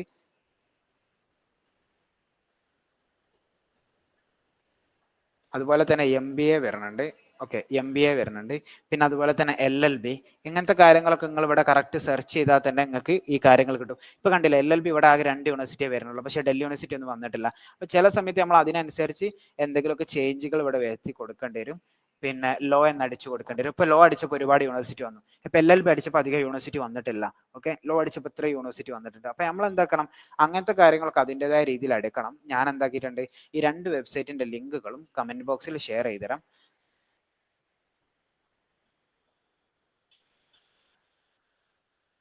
ഒരുപാട് യൂണിവേഴ്സിറ്റികൾ അപ്ഡേറ്റ് ചെയ്യാണ്ട് കേട്ടോ. ഇപ്പോഴത്തെ പുതിയ വെബ്സൈറ്റിൽ ഒരുപാട് അപ്ഡേറ്റുകൾ വരാണ്ട്. എലിജിബിലിറ്റി ക്രൈറ്റീരിയ വന്നില്ല. ഇപ്പോൾ ഉദാഹരണം പറയുകയാണെങ്കിൽ പോണ്ടിച്ചേരി യൂണിവേഴ്സിറ്റി നിലവിൽ ഇതിൽ വന്നിട്ടില്ല. യൂണിവേഴ്സിറ്റി ഓഫ് ഡൽഹി JNU ഇന്നലെ നൈറ്റ് അപ്ഡേറ്റ് ആയതാണ്. University of Delhi 2 days update ആയതാണ്. പിന്നെ അതുപോലെ തന്നെ അംബേദ്കർ യൂണിവേഴ്സിറ്റി വന്നിട്ടില്ല, ബാബാ സാഹിബ് അംബേദ്കർ യൂണിവേഴ്സിറ്റി വന്നിട്ടില്ല. ഒരുപാട് യൂണിവേഴ്സിറ്റികൾ ഇതിൽ വരാണ്ട്. അപ്പോൾ അതൊക്കെ വരും ദിവസങ്ങളിൽ അപ്ഡേറ്റഡ് ആവും എന്നാണ് കരുതുന്നത്. കഴിഞ്ഞ വർഷം ഇതുപോലെ ഒരു കൺസേൺ ഉണ്ടായിരുന്നു. അപ്പോൾ ഇവിടെ അപ്ഡേറ്റ് ആയിട്ട് വരും കേട്ടോ ഓരോ യൂണിവേഴ്സിറ്റിന്റെ ഡീറ്റെയിൽസ്. സോ ഇതാണ് മറ്റൊരു കാര്യം പറയാനുള്ളത്. പിന്നെ അതുപോലെ തന്നെ റിസർവേഷൻ കാറ്റഗറിയോട് പറയാനുള്ളത് OBC NCL, നിങ്ങൾ മസ്റ്റ് ആയിട്ടും OBC NCL ആരാണെങ്കിൽ നിങ്ങൾ അതിന്റെ കാറ്റഗറി സർട്ടിഫിക്കറ്റ് ഉണ്ടാക്കിയിരിക്കണം. ആ സർട്ടിഫിക്കറ്റ് ഒരിക്കലും 1 വർഷത്തിന്റെ എബോവ് ആയിരിക്കരുത്. അതായത് നിങ്ങൾ ഓൾറെഡി മറ്റു പല എക്സാമിന് ഉണ്ടാക്കി കഴിഞ്ഞ വർഷത്തെ CUTക്ക് ഉണ്ടാക്കി വെച്ചിട്ടുണ്ടാവും, പക്ഷെ അത് 1 year കഴിഞ്ഞിട്ടുണ്ടെങ്കിൽ പുതിയത് ഉണ്ടാക്കണം. ജനറൽ കാറ്റഗറിയിൽ AWS കാറ്റഗറി വരുന്നുണ്ട്. അപ്പം നിങ്ങൾക്കും റിസർവേഷൻ ഉണ്ട്, നിങ്ങളും അതിന്റെ സർട്ടിഫിക്കറ്റ് ഉണ്ടാക്കണം. SC STക്കാർ നിങ്ങൾ അതിന്റെ സർട്ടിഫിക്കറ്റ് ഉണ്ടാക്കണം. ഇനി മറ്റു പലരും നിങ്ങൾക്ക് എന്തെങ്കിലും ഡിഫറെന്റ് ഏബിൾഡ് അല്ലെങ്കിൽ ബ്ലൈൻഡ് അല്ലെങ്കിൽ നിങ്ങൾക്ക് സ്ക്രൈബ് വേണം, അങ്ങനെയാണെങ്കിൽ നിങ്ങൾ ഉടനെ തന്നെ മെഡിക്കൽ സർട്ടിഫിക്കറ്റ് ഉണ്ടാക്കണം. പിന്നെ അതാണ് പറയാനുള്ളത്. പിന്നെ the right of person with disabilities act 2016 ഇവരോട് ഡീറ്റെയിൽ ആയിട്ട് അതിന്റെ കാര്യങ്ങൾ പറയുന്നുണ്ട്. അപ്പം നിങ്ങൾക്ക് ഇവിടെ നോക്കിയാൽ തന്നെ ഈ കാര്യങ്ങളൊക്കെ മനസ്സിലാവുന്നതാണ്. പിന്നെ സ്ക്രൈബ് വെക്കുന്നവർക്ക് അഡീഷണൽ ആയിട്ട് സമയം തരുന്നുണ്ട്. അതായത് പിന്നെ ശരിക്ക് വരുന്നത് 1.5 മണിക്കൂർ എക്സാം ആണ്, പക്ഷേ സ്ക്രൈബ് ഉള്ളവർക്ക് ഏകദേശം അഡീഷണൽ ഒരു 20 മിനിറ്റ് കൂടി അലോട്ട് ചെയ്യുന്നുണ്ട്. ആ കാര്യങ്ങളൊക്കെ ഇതിൽ കറക്റ്റ് അപ്ഡേറ്റഡ് ആണ്. പിന്നെ അതുപോലെ തന്നെ choice of cities,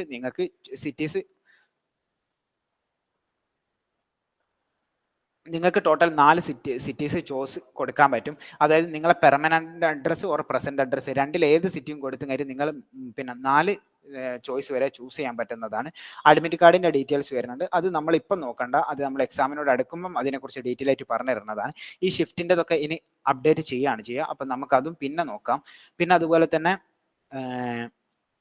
importance instruction എന്ന് പറയുന്നത് ഇത് എക്സാം ഹാളിലേക്ക് വരുന്നതിന് മുമ്പുള്ള ഇൻസ്ട്രക്ഷൻസ് ആണ്. ഇതൊക്കെ നമ്മൾ എന്താക്കും, എക്സാമിന്റെ മാർച്ച് 13 എക്സാം ആണ്, March 10 at least March 10 or March 9 തന്നെ നമ്മൾ എക്സാമിന് പോകുന്നതിന് മുമ്പ് നിങ്ങൾ ശ്രദ്ധിക്കേണ്ടത് എന്താണെന്ന് പറഞ്ഞിട്ട് നിങ്ങൾക്ക് ഈ ഒരു സെഷന് നമ്മൾ വെക്കുന്നതാണ്. അത് നമ്മൾ അവിടെ ഡിസ്കസ് ചെയ്യും.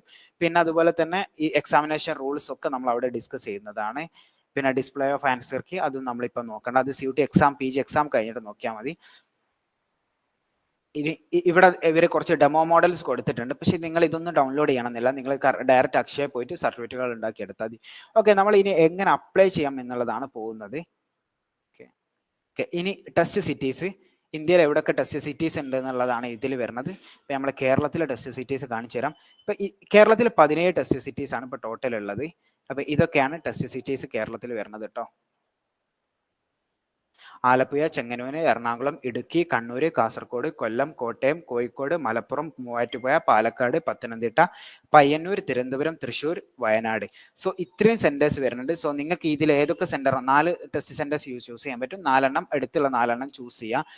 എന്നിട്ട് പിന്നെന്താ പറയുക, CUT അപ്ലൈ ചെയ്യാണ് വേണ്ടത്. ഓക്കെ, ആ സിറ്റീസ് ഒക്കെ അതാണ് വരുന്നത്.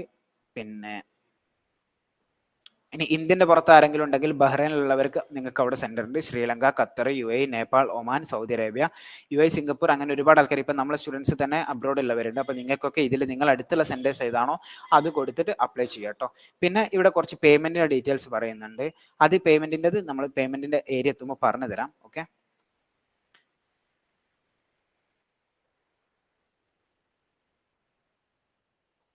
ഓക്കെ, ഇത് നിങ്ങൾ എക്സാം അറ്റൻഡ് ചെയ്യുമ്പോൾ ഒരു ടൈപ്പാണ്. അത് നമ്മൾ ഇപ്പം നമ്മളെ എൻലൈൻ അക്കാഡമിൻ്റെ ഇവിടെ നമ്മളെ ആപ്പിൽ ക്വസ്റ്റ്യൻ ചെയ്യുമ്പം എങ്ങനെയാണ് എന്നുള്ളത് ഞാൻ അവിടെ ഡെമോ കാണിച്ചു തരാം.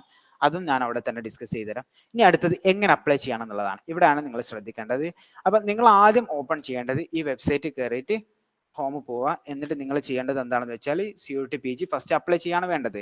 ഓക്കെ, ഇവിടെ ഇതാണ് നിങ്ങൾ അപ്ലിക്കേഷൻ പോർട്ടൽ എന്ന് പറയുന്നത്. അപ്പോൾ നിങ്ങൾ അവിടെ ന്യൂ കാൻഡിഡേറ്റ് രജിസ്റ്റർ എന്ന് പറഞ്ഞിട്ട് അപ്പോൾ നിങ്ങൾക്ക് ഇവിടെ ഇൻഫർമേഷൻ ബുള്ളറ്റിൻ ഡൗൺലോഡ് ചെയ്ത് തരാൻ വരും. ഇവിടെ നിങ്ങളോട് പേയ്മെന്റിന്റെ ഡീറ്റെയിൽസ് കാര്യങ്ങളൊക്കെ വരും. അപ്പോൾ നിങ്ങൾ ഇത്രയും കാര്യങ്ങളാണ് അപ്ലൈ ചെയ്യുന്നതിന് മുമ്പ് ശ്രദ്ധിക്കേണ്ടത്. നിങ്ങളെ ഫോട്ടോഗ്രാഫിന്റെ ബാക്ക്ഗ്രൗണ്ട് ബ്ലാക്ക് ഓർ വൈറ്റ് ആയിരിക്കണം. പക്ഷേ നല്ല ക്ലിയർ കോൺട്രാസ്റ്റ് എന്ന് പറയുമ്പോൾ നല്ല ക്ലിയർ ആയിരിക്കണം നിങ്ങളെ ഫേസ് എന്ന് പറയുന്നത്.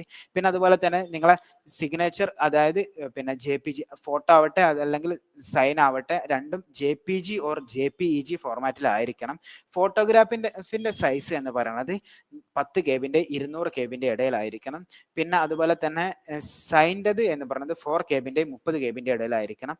പിന്നെ അതുപോലെ തന്നെ നിങ്ങൾ എന്തെങ്കിലും സർട്ടിഫിക്കറ്റ് OBC, NCL അല്ലെങ്കിൽ പിന്നെ സ്ക്രൈബ് സർട്ടിഫിക്കറ്റ് അല്ലെങ്കിൽ NCC സർട്ടിഫിക്കറ്റ് അങ്ങനെ വല്ലതും ഉണ്ടാക്കിയിട്ടുണ്ടെങ്കിൽ അത് മിനിമം 50 KB മാക്സിമം 300 KB ഇടയിലായിരിക്കണം. അക്ഷയ പോയാൽ അതൊക്കെ അവർ അവിടെ തന്നെ ചെയ്തുതരും. പക്ഷെ വീട്ടിൽ നിന്ന് ചെയ്യുന്ന ഒരാളോട് പറയാനുള്ളത് എന്താണെന്ന് വെച്ചാൽ നിങ്ങൾ ജസ്റ്റ് ഗൂഗിളിൽ പിന്നെ ഇമേജ് അല്ലെങ്കിൽ പിന്നെ കണ്ടില്ലേ ഇമേജ് റിസൈസർ, ഇതുപോലുള്ള വെബ്സൈറ്റ് കയറിയിട്ട് നിങ്ങൾ ഇവിടെ ഇമേജ് അപ്ലോഡ് ചെയ്താൽ നിങ്ങൾക്ക് തന്നെ എന്താക്കാൻ പറ്റും, ഇമേജുകൾ റിസൈസ് ചെയ്യാൻ പറ്റുന്നതാണ് കേട്ടോ. ഇപ്പൊ എനിക്കിപ്പോൾ ഇവിടെ ഒരു ഇമേജ് അപ്ലോഡ് ചെയ്ത് കഴിഞ്ഞാൽ ഇവിടെ എങ്ങനെ അപ്ലോഡ് ആവും. ഇതിപ്പോൾ നമ്മൾ എൻലൈൻ അക്കാഡമിൻ്റെ ഒരു പോസ്റ്ററാണ്. എന്നിട്ട് റിസൈസ് ഇമേജ് എന്ന് കൊടുത്താൽ ഇത് ഓട്ടോമാറ്റിക് ഇപ്പുറത്ത് ഇപ്പോൾ എന്താ പറയുക, ഇപ്പോൾ 121 KB ഉള്ളതാണ്. അത് ഡൗൺലോഡ് ചെയ്യുമ്പോൾ പിന്നെയും കുറഞ്ഞായിട്ട് റിസൈസ് ആവും. അപ്പോൾ നിങ്ങൾക്ക് അങ്ങനെ റിസൈസ് ആക്കാം. അതിന് ഒരുപാട് വെബ്സൈറ്റുകളുണ്ട്, 1 2 ഒന്നല്ല 100 വെബ്സൈറ്റുകളുണ്ട്. നിങ്ങൾക്ക് ഏത് വെബ്സൈറ്റിലും കയറാൻ പറ്റും. അതിനെക്കുറിച്ച് അതാണ് പറയാനുള്ളത്. എന്നിട്ട് ഏറ്റവും അടിയിൽ I have download the information bulletin എന്ന് പറഞ്ഞ ആ ഒരു സെക്ഷൻ ഇവിടെ നിങ്ങൾ ഗ്രീൻ ടിക്ക് കൊടുക്കുക. എന്നിട്ട് എന്താക്കുക, click to here to proceed എന്ന് കൊടുക്കുക. എന്നിട്ട് ഇവിടെ ഇവർ പറയണത് എന്താണെന്ന് വെച്ചാൽ ഒന്നുകിൽ നിങ്ങൾ ആധാർ കാർഡിന്റെ നമ്പർ കൊടുക്കണം, അല്ലെങ്കിൽ നിങ്ങൾക്ക് ഡിജി ലോക്കർ അക്കൗണ്ട് ഉണ്ടെങ്കിൽ ഡിജി ലോക്കർ ഇവിടെ ലോഗിൻ ചെയ്യണം, അല്ലെങ്കിൽ നിങ്ങൾക്ക് ഡിജി ലോക്കർ അല്ലെങ്കിൽ പുതിയതായിട്ട് ഒരു ഡിജി ലോക്കർ ക്രിയേറ്റ് ചെയ്യണം. അപ്പോൾ അതിനുള്ളത് ഇവിടെ ഐഡന്റിഫിക്കേഷൻ ID ചോദിക്കുന്നുണ്ട്. അല്ലെങ്കിൽ നിങ്ങൾക്ക് academic bank credit ABC ID ഉള്ളവരാണെങ്കിൽ, അതായത് ചിലപ്പോൾ നിങ്ങളുടെ യൂണിവേഴ്സിറ്റി നിങ്ങളുടെ ABC ID ക്രിയേറ്റ് ചെയ്യാൻ പറഞ്ഞിട്ടുണ്ടാവും. അങ്ങനെ ID ഉള്ളവർ ഈ ID കൊടുത്താൽ മതി. ഇനി അല്ലെങ്കിൽ പിന്നെ എന്താ പറയുക, പാൻ കാർഡ് ഉള്ളവർ പാൻ കാർഡ്, അല്ലെങ്കിൽ പാസ്പോർട്ട് ഉള്ളത് ഒരു പാസ്പോർട്ട്, ഇനി നോൺ ഇന്ത്യൻ ആണെങ്കിൽ അത് കൊടുത്താൽ മതി. ഓക്കെ, എന്നിട്ട് click to here to proceed എന്ന് പറഞ്ഞ് അടുത്ത സെക്ഷനിലേക്ക് പോവാം. അപ്പം നിങ്ങൾ അടുത്ത സെഷനിൽ പോകുമ്പം അവിടെ ഉണ്ടാവുക എന്താണെന്ന് വെച്ചാൽ ഇത്രയും ഡീറ്റെയിൽസ് ആണ് ഉണ്ടാവുക. ഓക്കെ, അവിടെ നിങ്ങൾ കൊടുക്കേണ്ടത് എന്താണെന്ന് വെച്ചാൽ നിങ്ങളെ പേഴ്സണൽ ഡീറ്റെയിൽസ് ആണ്. ഇവിടെ നിങ്ങൾ എന്താണോ നമ്പർ കൊടുത്തത് ഇവിടെ ഓപ്പൺ ആകുമ്പോൾ അവിടെ ഉണ്ടാവും നിങ്ങളെ name, parent name, mother name. പിന്നെ ഒരു കാര്യം ശ്രദ്ധിക്കേണ്ടതെന്ന് വെച്ചാൽ നിങ്ങൾ ഏത് ID കാർഡ് വെച്ചിട്ടാണോ നിങ്ങൾ ഇവിടെ അപ്ലൈ ചെയ്യാൻ പോകുന്നത്, അതായത് ഇവിടെ ഏത് ID കാർഡാണോ കൊടുത്തത് അതിലുള്ള സ്പെല്ലിങ്ങുകളാണ് കേട്ടോ ഇവിടെ കൊടുക്കേണ്ടത്. അപ്പോൾ അതായത് ഇപ്പോൾ ഒരാൾക്ക് SLC സർട്ടിഫിക്കറ്റിലും ഡിഗ്രിയിലും ഗ്രാജുവേഷനിലും പോസ്റ്റ് ഗ്രാജുവേഷനിലും ഒക്കെ അല്ല, ഡിഗ്രി പിന്നെ അതുപോലെ +2 10ാം ക്ലാസ് എല്ലാത്തിലും സർട്ടിഫിക്കറ്റിലൊക്കെ പാരന്റ് നെയിമും സ്വന്തം നെയിമൊക്കെ ഓക്കെയാണ്. പക്ഷെ എന്തെങ്കിലും ഇനീഷ്യൽ മിസ്റ്റേക്കും കാര്യങ്ങളൊക്കെ ആളെ ആധാർ കാർഡിൽ ഉണ്ടെങ്കിൽ നിങ്ങൾ പാസ്പോർട്ട് ഉണ്ടെങ്കിൽ പാസ്പോർട്ട് കൊടുക്കുന്നതാണ് നല്ലത്. കാരണം പിന്നീട് നിങ്ങൾക്ക് ഒരു ഇഷ്യൂ ഉള്ളത് ഒഴിവാക്കാൻ പറ്റും. ഇനി അങ്ങനെ എന്തെങ്കിലും ചേഞ്ച് ഉള്ളവരാണെങ്കിൽ ഉടനെ തന്നെ നിങ്ങൾ അപ്ലൈ ചെയ്തിട്ട് മാക്സിമം ആധാർ കാർഡിൽ ചേഞ്ച് എഡിറ്റ് ചെയ്യാൻ 7 ഡേയ്സേ ഉണ്ടാവുള്ളൂ. എഡിറ്റ് ചെയ്യുന്നതാണ് നല്ലത്. ഇനി അതല്ല, അതായത് പാസ്പോർട്ടോ ABCID ഉള്ളവരാണെങ്കിൽ പിന്നെ അത് ത്രൂ പോയാൽ മതി, നിങ്ങൾ എഡിറ്റ് ചെയ്യാൻ പോകണ്ട. പക്ഷെ നിങ്ങൾക്ക് ഓൾറെഡി അങ്ങനെ ഇഷ്യൂ ഉള്ളവരാണെങ്കിൽ അങ്ങനെയുള്ളത് പരമാവധി എഡിറ്റ് ചെയ്ത് ഒഴിവാക്കേണ്ടതാണ്. കാരണം പിന്നീട് ഭാവിയിൽ ഫ്യൂച്ചറിൽ ഒരു പ്രശ്നം ഇല്ലാതിരിക്കാൻ വേണ്ടിയിട്ടാണത്. എന്നിട്ട് നിങ്ങൾ ഇവിടെ ഡീറ്റെയിൽസ് കൊടുക്കുക, ഡേറ്റ് ഓഫ് ബർത്ത് കൊടുക്കുക, ഇമെയിൽ അഡ്രസ്സ് കൊടുക്കുക. പിന്നെ ഇമെയിൽ അഡ്രസ്സ് കൊടുക്കുമ്പോൾ നിങ്ങൾ പുറത്ത് അക്ഷയ അല്ലെങ്കിൽ കഫേ അവിടെയൊക്കെ പോയി ചെയ്യുന്നവരാണെങ്കിൽ ഇവിടെ നിങ്ങൾ മസ്റ്റ് ആയിട്ട് നിങ്ങളെ മെയിൽ ID കൊടുക്കണം, വേറൊരാളെ മെയിൽ ID കൊടുക്കരുത്. അവർ കൊടുക്കുമ്പോൾ നിങ്ങൾ അവരെടുത്ത് നിൽക്കണം. കാരണം ഈ മെയിൽ ID അവരിത് കൊടുത്തു കഴിഞ്ഞാൽ ഭാവിയിൽ നിങ്ങൾക്ക് നിങ്ങൾ അപ്ലിക്കേഷൻ ആയിട്ട് എന്തെങ്കിലും മറന്നു പോയാൽ നിങ്ങൾ എല്ലാവിധ OTPകൾ അപ്ഡേറ്റുകൾ കാര്യങ്ങളൊക്കെ ഇതിലേക്ക് അയക്കി വരാം. അപ്പോൾ അത് അവർ കഫേയിലുള്ള അല്ലെങ്കിൽ അക്ഷയയിലുള്ള അല്ലെങ്കിൽ വല്ല സേവാ കേന്ദ്രത്തിലുള്ള അവർക്കായിരിക്കും പോവാം. പിന്നെ നിങ്ങൾ gender, mobile number, confirm mobile number ഒക്കെ കൊടുക്കാം. പിന്നെ മൊബൈൽ നമ്പർ ഒക്കെ നിങ്ങൾ തന്നെ കൊടുക്കുക. ആൾട്ടർനേറ്റീവ് മൊബൈൽ നമ്പർ നിങ്ങൾക്ക് ഇല്ലെങ്കിൽ പാരന്റിൻ്റെത് കൊടുക്കാം. പിന്നെ പിന്നെ ഇവിടെ ഐഡന്റിറ്റി ടൈപ്പ് നിങ്ങൾ ഇവിടെ എന്താണോ കൊടുത്തത്, പാസ്പോർട്ട് ആണെങ്കിൽ പാസ്പോർട്ട്, ഇനി ആധാർ കാർഡ് ആണെങ്കിൽ ആധാർ കാർഡ്, അത് തന്നെ ഇവിടെ കൊടുക്കുക.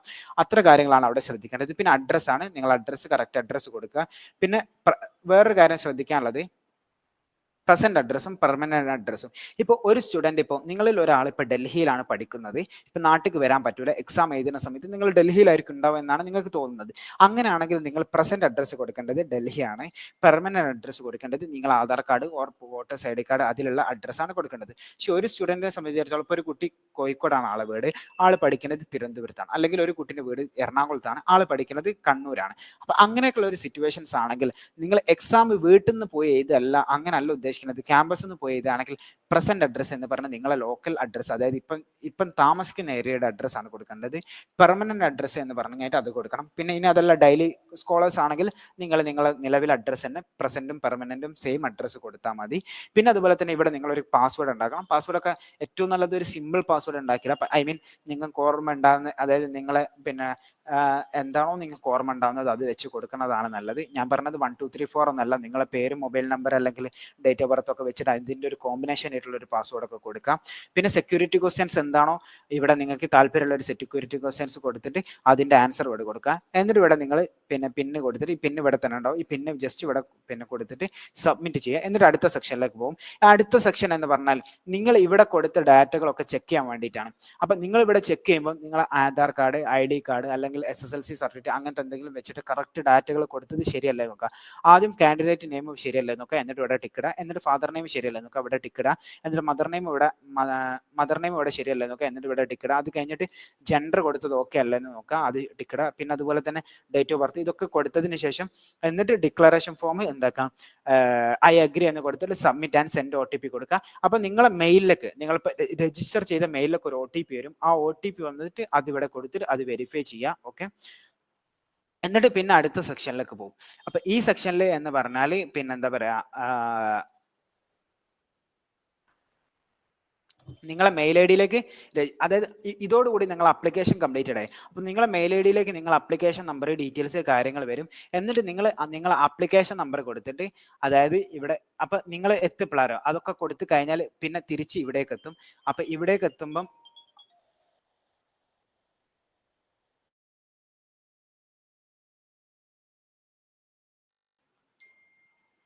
ഓക്കെ, ഇവിടേക്ക് എത്തുമ്പോൾ നിങ്ങൾ ഇവിടെ അപ്ലിക്കേഷൻ നമ്പർ കൊടുക്കുക. എന്നിട്ട് നിങ്ങളിപ്പോൾ കൊടുത്ത പാസ്വേഡ് കൊടുക്കുക. എന്നിട്ട് സെക്യൂരിറ്റി പിന്ന്, ഇപ്പോൾ ഇവിടെ വന്ന ഈ സെക്യൂരിറ്റി പിന്ന് കൊടുത്തിട്ട് നിങ്ങൾ ലോഗിൻ ചെയ്യുക. ഓക്കെ, ഈ ലോഗിൻ ചെയ്തതിന് ശേഷം ഇവിടെ നിങ്ങൾക്ക് 3 സെക്ഷൻ വരുന്നതാണ്.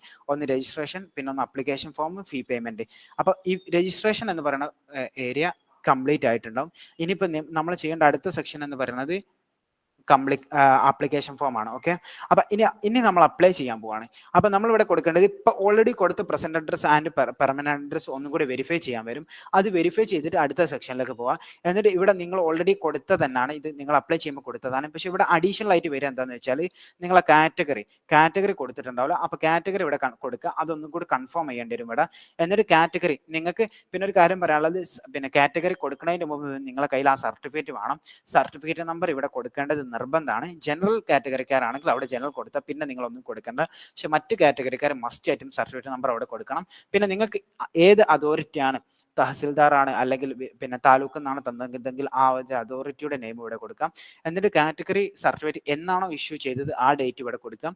എന്നിട്ട് പിന്നെ ഐഡന്റിറ്റി ടൈപ്പ് ഇതൊക്കെ നമ്മൾ ഓൾറെഡി കൊടുത്തതായിട്ട് തന്നെ വരും. പിന്നെ ഇവിടെ നിങ്ങൾ കൊടുക്കേണ്ടത് നിങ്ങൾ ഡയബറ്റിക് ആണോ അല്ലെങ്കിൽ PWD അതായത് ഡിഫറെന്റ് ഏബിൾഡ് ആണോ എന്നുള്ളതൊക്കെ ഇവിടെ കൊടുക്കണം. അതിനനുസരിച്ചുള്ള ഡീറ്റെയിൽസ് കൊടുക്കുക. പിന്നെ പാരൻസിന്റെ അതായത് ബ്രദേഴ്സിൻ്റെ നോക്കേണ്ട. പാരൻസ് മീൻസ് അതായത് നിങ്ങളെ ഫാമിലി നിങ്ങൾ ആരാണോ ഡിപ്പെൻഡ് ചെയ്യുന്നത്. ഇപ്പൊ അത് പൊതുവെ വരെ നമ്മളെ മദർ ആൻഡ് ഫാദർ ആണ്. രണ്ടുപേരും കൂടെ ടോട്ടൽ ഇൻകം എത്രയാണോ ഉള്ളത് അത് ആനുവൽ ഇൻകം അവിടെ കൊടുക്കുക.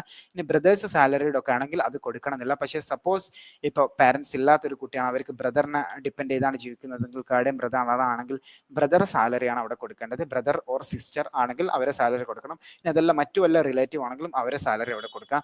പിന്നെ എംപ്ലോയ്മെന്റ് അതായത് ഇവിടെ കൊടുത്ത ഗാർഡിയന്റെ എംപ്ലോയ്മെന്റ് ഡീറ്റെയിൽസ് ആണ് ഇവിടെ കൊടുക്കേണ്ടത്. പിന്നെ ഇവിടെ ക്യാപ്ച കൊടുത്തിട്ട് ഐ അഗ്രി എന്ന് കൊടുത്തിട്ട് സേവ് ആൻഡ് നെക്സ്റ്റ് കൊടുക്കാണ് വേണ്ടത് കേട്ടോ. ഓക്കെ, ഇപ്പൊ നമ്മൾ ആപ്ലിക്കേഷന്റെ ഫസ്റ്റ് ഫേസ് കഴിഞ്ഞു. ഇനി അടുത്തത് ഒതർ കോട്ട് അവർ കാറ്റഗറി ആണ്. നമുക്ക് മറ്റെന്തെങ്കിലും പിന്നെ കാറ്റഗറി ഉണ്ട് എന്നുള്ളതാണ്. അതായത് ഉദാഹരണം പറയുകയാണെങ്കിൽ ഇപ്പൊ നിങ്ങൾ BPL ആണെങ്കിൽ ഇവിടെ BPL യെസ് കൊടുക്കുക. ഇനി കാശ്മീരി മൈഗ്രന്റ് ആണെങ്കിൽ ഇപ്പൊ നമ്മൾ ആരും കാശ്മീരി മൈഗ്രന്റ് അയക്കില്ല, അപ്പൊ അവിടെ നോ കൊടുക്കുക. പിന്നെ അതുപോലെ തന്നെ നിങ്ങളെ parents defence personal or ex serviceman ആണ്, ആർമിയിലോ അല്ലെങ്കിൽ നേവിയിലോ അല്ലെങ്കിൽ പിന്നെ എയർഫോഴ്സിലൊക്കെ വർക്ക് ചെയ്തിട്ടുണ്ടെങ്കിൽ അതിന്റെ ഡീറ്റെയിൽസ് ഇവിടെ കൊടുക്കുക. ഇനി നിങ്ങൾക്ക് NCC C സർട്ടിഫിക്കറ്റ് അതുപോലെ എന്തെങ്കിലുമൊക്കെ ഉണ്ടെങ്കിൽ ഇവിടെ കൊടുക്കാം. NCCന്റെ പറയാനുള്ളത് NCCന്റെ കറക്റ്റ് അറിയില്ല, പക്ഷെ C സർട്ടിഫിക്കറ്റ് ഓക്കെ ആണ്. അതാണ് പൊതുവെ യൂണിവേഴ്സിറ്റികൾ അക്സെപ്റ്റ് ചെയ്യാറുള്ളത്. പക്ഷെ മറ്റു പല യൂണിവേഴ്സിറ്റികളും മറ്റു പല സർട്ടിഫിക്കറ്റുകളും അക്സെപ്റ്റ് ചെയ്തതായിട്ട് പറയുന്നുണ്ട്. അപ്പം നിങ്ങളുടെ അടുത്ത് എന്ത് സർട്ടിഫിക്കറ്റ് ഉണ്ടെങ്കിലും അപ്ലൈ ചെയ്യുന്നത് കൊണ്ട് കുഴപ്പമില്ല, പക്ഷെ അത് റിജക്റ്റ് ആവില്ല ഒരിക്കലും. അപ്പം നിങ്ങൾ അവർ അപ്ലൈ ചെയ്തിട്ട് അവർ അത് ഓക്കെ അല്ല എന്ന് പറയുകയാണെങ്കിൽ എന്തായിരിക്കും, നിങ്ങൾ ജസ്റ്റ് ജനറൽ കാറ്റഗറിയിലേക്ക് മാറിയല്ലോ കേട്ടോ. അതായത് ആ റിസർവ്ഡ് സീറ്റ് കിട്ടില്ല എന്നല്ലോ. പിന്നെ നിങ്ങൾക്ക് സ്പോർട്സ് കോട്ട ക്ലെയിം ചെയ്യാണ്ടെങ്കിൽ പല യൂണിവേഴ്സിറ്റിയിലും സ്പോർട്സ് സീറ്റുകളുണ്ട്. അപ്പം നിങ്ങൾ സ്പോർട്സ് പേഴ്സണലാണെങ്കിൽ ഇവിടെ യെസ് കൊടുത്തിട്ട് നിങ്ങൾ അതിൻ്റെ സർട്ടിഫിക്കറ്റ് നമ്പറും കാര്യങ്ങളൊക്കെ കൊടുക്കാം. പിന്നെ നിങ്ങളെ പാരൻസ് ആരെങ്കിലും CUT PGന്റെ അണ്ടറിൽ ഏതെങ്കിലും യൂണിവേഴ്സിറ്റിയിൽ വർക്ക് ചെയ്യുന്നവരാണെങ്കിൽ ഇവിടെ യെസ് കൊടുക്കാം. എന്നിട്ട് അതിന്റെ ഡീറ്റെയിൽസ് കൊടുക്കാം. ഇനി ഇല്ലെങ്കിൽ നോ കൊടുക്കാം. എന്നിട്ട് ക്യാപ്ച കൊടുത്തിട്ട് നിങ്ങൾ എന്താ ചെയ്യേണ്ടത് എന്ന് വെച്ചാൽ ഇവിടെ ഐ അഗ്രി എന്ന് കൊടുത്തിട്ട് നിങ്ങൾ ഇവിടെ സേവ് ആൻഡ് നെക്സ്റ്റ് കൊടുക്കാം. ഇനി അടുത്ത സെക്ഷൻ ഇവിടെയാണ് നമ്മൾ ടെസ്റ്റ് പേപ്പർ ശ്രദ്ധിക്കേണ്ടത്. ഇനിയാണ് ടെസ്റ്റ് പേപ്പറിനെ കുറിച്ച് പറയാനുള്ളത്. നിങ്ങൾക്ക് 4 ടെസ്റ്റ് പേപ്പർ വരെ ചൂസ് ചെയ്യാൻ പറ്റും. ഓക്കെ, ഇപ്പൊ ഇവിടെ ഒരു കുട്ടി ചൂസ് ചെയ്തത് 2 ടെസ്റ്റ് പേപ്പർ ആണ്. അപ്പൊ 3 ടെസ്റ്റ് പേപ്പർ ആണ്. അപ്പൊ ഇവരെ ഫീ പേയ്മെന്റ് വരെ എത്രയാന്ന് വെച്ചാൽ ഇപ്പൊ ഇവര് ജനറൽ കാറ്റഗറി ആണെങ്കിൽ 1400 പ്ലസ് 700 രൂപ പേയ്മെന്റ് ആണ് വരിക. അപ്പൊ നിങ്ങൾ ഇവിടെ ചൂസ് ചെയ്യുമ്പോൾ പേയ്മെന്റ് എത്ര വരും കേട്ടോ എന്നൊന്നും പറയില്ല. നിങ്ങൾക്ക് 4 എണ്ണം ചൂസ് ചെയ്യാൻ പറ്റുമ്പോൾ നിങ്ങൾ ജസ്റ്റ് താല്പര്യമുള്ള 4 എണ്ണം ചൂസ് ചെയ്തിട്ട് ലാസ്റ്റ് പേയ്മെന്റ് സെക്ഷൻ എത്തുമ്പോൾ അതായത് ഫുള്ള് സബ്മിറ്റ് ചെയ്ത് പേയ്മെന്റ് സെക്ഷൻ എത്തുമ്പോൾ അതായത് 1400 പ്ലസ് 1400 ഉണ്ടാവും. കാരണം 2 അഡീഷണൽ പേപ്പർ വന്നു, ഏകദേശം 2800 രൂപ എടുക്കേണ്ടി വരും. സോ അങ്ങനത്തെ കാര്യങ്ങളൊന്നും ഇല്ലാതിരിക്കാൻ ഇവിടെ ചൂസ് ചെയ്യുമ്പോൾ നല്ല രീതിക്ക് ചൂസ് ചെയ്യാം. സ്വന്തം പേപ്പറുകൾ ഏതാണെന്ന് ആദ്യം തന്നെ കൺഫർമേഷൻ ചെയ്തിട്ട് ചൂസ് ചെയ്യുന്നതാണ് നല്ലത്. ഇവിടെ CUTന്റെ പുതിയ വെബ്സൈറ്റിൽ സിലബസുകളൊക്കെ കറക്റ്റ് അപ്ഡേറ്റഡ് ആണ്. അതിന്റെ കൂടെ തന്നെ അതിന്റെ പേപ്പർ കോഡുകൾ കൊടുത്തിട്ടുണ്ട്. പിന്നെ ഉദാഹരണം പറയുകയാണെങ്കിൽ സയൻസിൽ അഗ്രികൾച്ചർ സയൻസ് SCQP 1 ആണ്. ഇപ്പോൾ ഒരു കുട്ടിനെ സംബന്ധിച്ചിടത്തോളം ലൈഫ് സയൻസ്, ഒരാൾ ലൈഫ് സയൻസ് എഴുതുന്നുണ്ട്, സുവോളജി എഴുതുന്നുണ്ട്, അങ്ങനെയാണെങ്കിൽ ഈ 2 പേപ്പർ കോഡും കൊടുക്കാം. ഒരാൾ ഹോർട്ടിക്കൾച്ചർ എഴുതുന്നുണ്ട്, ലൈഫ് സയൻസ് കോഡ് എഴുതുന്നുണ്ട്, അപ്പോൾ 2 പേപ്പറും കൊടുക്കാം. ഇനിയിപ്പോൾ ഞാനിപ്പോൾ പേർഷ്യൻ എഴുതുന്നുണ്ട്, ഇംഗ്ലീഷ് എഴുതുന്നുണ്ട്, ഹിന്ദി എഴുതുന്നുണ്ട്, പ്രാകൃതം എഴുതുന്നുണ്ട്, അങ്ങനെയാണെങ്കിൽ എനിക്ക് 4 പേപ്പർ കോഡും കൊടുക്കാം. പക്ഷേ ഞാൻ അതിനൊക്കെ അഡീഷണൽ പേയ്മെന്റ് കൊടുക്കേണ്ടി വരും. ഇനിയിപ്പോൾ മറ്റൊരാൾ ആൻഷ്യന്റ് ഹിസ്റ്ററി എഴുതുന്നുണ്ടെങ്കിൽ ഈ 2 പേപ്പർ കോഡ് എഴുതാം. അപ്പോൾ അത് അവർക്ക് 3 പേപ്പർ പറ്റും, ആൻഷ്യന്റ് ഹിസ്റ്ററി പിന്നെ ഹിസ്റ്ററി ഓഫ് ആർട്ട്. അപ്പോൾ ഇവർ 3 എണ്ണം എഴുതുന്നുണ്ടെങ്കിൽ അതിനനുസരിച്ചുള്ള പേയ്മെന്റുകൾ ഉണ്ടായിരിക്കും. അത് നമ്മൾ ശ്രദ്ധിക്കണം. അപ്പം നമ്മളെ പേപ്പർ കോഡ് നമുക്ക് താല്പര്യമുള്ള പേപ്പർ കോഡുകൾ മാത്രം എഴുതാം. പിന്നെ മറ്റൊരു കാര്യം പറയാനുള്ളത് എന്താണെന്ന് വെച്ചാൽ നിങ്ങൾക്ക് ഒരു പേപ്പർ കോഡ് എഴുതാണെങ്കിലും പിന്നെ 1400 പേയ്മെന്റ് ഉണ്ടാവുക, 2 പേപ്പർ ആണെങ്കിലും 1400 ഉണ്ടാവുക. ഞാൻ ജനറൽ കാറ്റഗറിൻ്റെ അതാണ് പറഞ്ഞത്. OBC SC അതനുസരിച്ച് കുറവുണ്ടായിരിക്കും. ഓക്കെ, അതാണ് വരുന്നത്. പിന്നെ ടെസ്റ്റ് സിറ്റീസ് നിങ്ങൾക്ക് 4 എണ്ണം ചൂസ് ചെയ്യാൻ പറ്റും. ഇവിടെ 2 എണ്ണമാണ് കാണുന്നത്, പക്ഷേ ഓരോ പ്രോസ്പെക്ടസിൽ 4 എണ്ണം ചൂസ് ചെയ്യാൻ പറ്റുന്നത് പറഞ്ഞിട്ടുണ്ട്. അത് നിങ്ങൾക്ക് അപ്ലൈ ചെയ്യുമ്പോൾ നോക്കാം. അപ്പം നിങ്ങൾ ഇവിടെ നിങ്ങൾ അടുത്തുള്ള 2 ടെസ്റ്റ് സിറ്റീസ് കൊടുക്കുക. സിറ്റി കേരളത്തിലാണ് എഴുതുന്നതെങ്കിൽ കേരള കൊടുക്കുക. അപ്പോൾ കേരളത്തിലുള്ള 17 സിറ്റീസ് ഇവിടെ വരും. അതിൽ നിങ്ങൾക്ക് അടുത്തുള്ള 2 സിറ്റീസ് കൊടുക്കുക കേട്ടോ. പിന്നെയും കേരളം ചൂസ് ചെയ്യുക, പിന്നീട് ടെസ്റ്റ് സിറ്റീസ് ചൂസ് ചെയ്യുക. പിന്നെ ഫാദറിന്റെ എഡ്യൂക്കേഷൻ കൊടുക്കുക, അവരെ ഒക്യുപ്പേഷൻ കൊടുക്കുക, മദറിന്റെ എഡ്യൂക്കേഷൻ ഒക്യുപ്പേഷൻ കൊടുക്കുക. എന്നിട്ട് ക്യാപ്ച കൊടുത്തിട്ട് ഐ അഗ്രി എന്ന് കൊടുത്തിട്ട് നെക്സ്റ്റ് സെക്ഷനിലേക്കാണ് പോകേണ്ടത്. ഓക്കെ, അപ്പം ഇവിടെ വെരിഫൈ ചെയ്യാൻ വരും. അപ്പൊ ഇപ്പോൾ ഇവർ കൊടുത്തത് ഇപ്പോൾ ഒരു പിന്നെ 4 ടെസ്റ്റ് പേപ്പർ എഴുതുന്നുണ്ട് വരാം. അപ്പൊ ഇവിടെ 4 ടെസ്റ്റ് പേപ്പറിന്റെ ഡീറ്റെയിൽസ് വരും. അപ്പൊ നിങ്ങൾ മുകളിൽ എത്ര ടെസ്റ്റ് പേപ്പർ ആണോ കൊടുത്തത് അത് ഇവിടെ അടുത്ത സെക്ഷനിൽ വരും. അപ്പൊ നിങ്ങൾ ഉറപ്പാണ് ഞാൻ ഈ 4 പേപ്പറാണ് എഴുതുന്നത് എന്നുണ്ടെങ്കിൽ ഇവിടെ നിങ്ങളെ ക്യാപ്ച കൊടുത്തിട്ട് ഐ അഗ്രി എന്ന് കൊടുത്തിട്ട് എന്താക്കാം, ഇവിടെ പിന്നെയും ഇവിടെ സേവ് ആൻഡ് നെക്സ്റ്റ് കൊടുക്കുകയാണ് വേണ്ടത്. അപ്പോൾ നിങ്ങളെ പിന്നെ ഇനി നിങ്ങളെ എഡ്യൂക്കേഷൻ ക്വാളിഫിക്കേഷൻ ഡീറ്റെയിൽസ് ആണ് വരിക. ഒരു കാര്യം പറയാനുള്ളത് എന്താണെന്ന് വെച്ചാൽ SSLC സർട്ടിഫിക്കറ്റ്, +2 സർട്ടിഫിക്കറ്റ്, ഗ്രാജുവേഷൻ ഉണ്ടെങ്കിൽ ആ സർട്ടിഫിക്കറ്റ് നിങ്ങൾ 3 തയ്യാറാക്കി വെക്കണം. ആ സർട്ടിഫിക്കറ്റ് 3 തയ്യാറാക്കി വെക്കണം.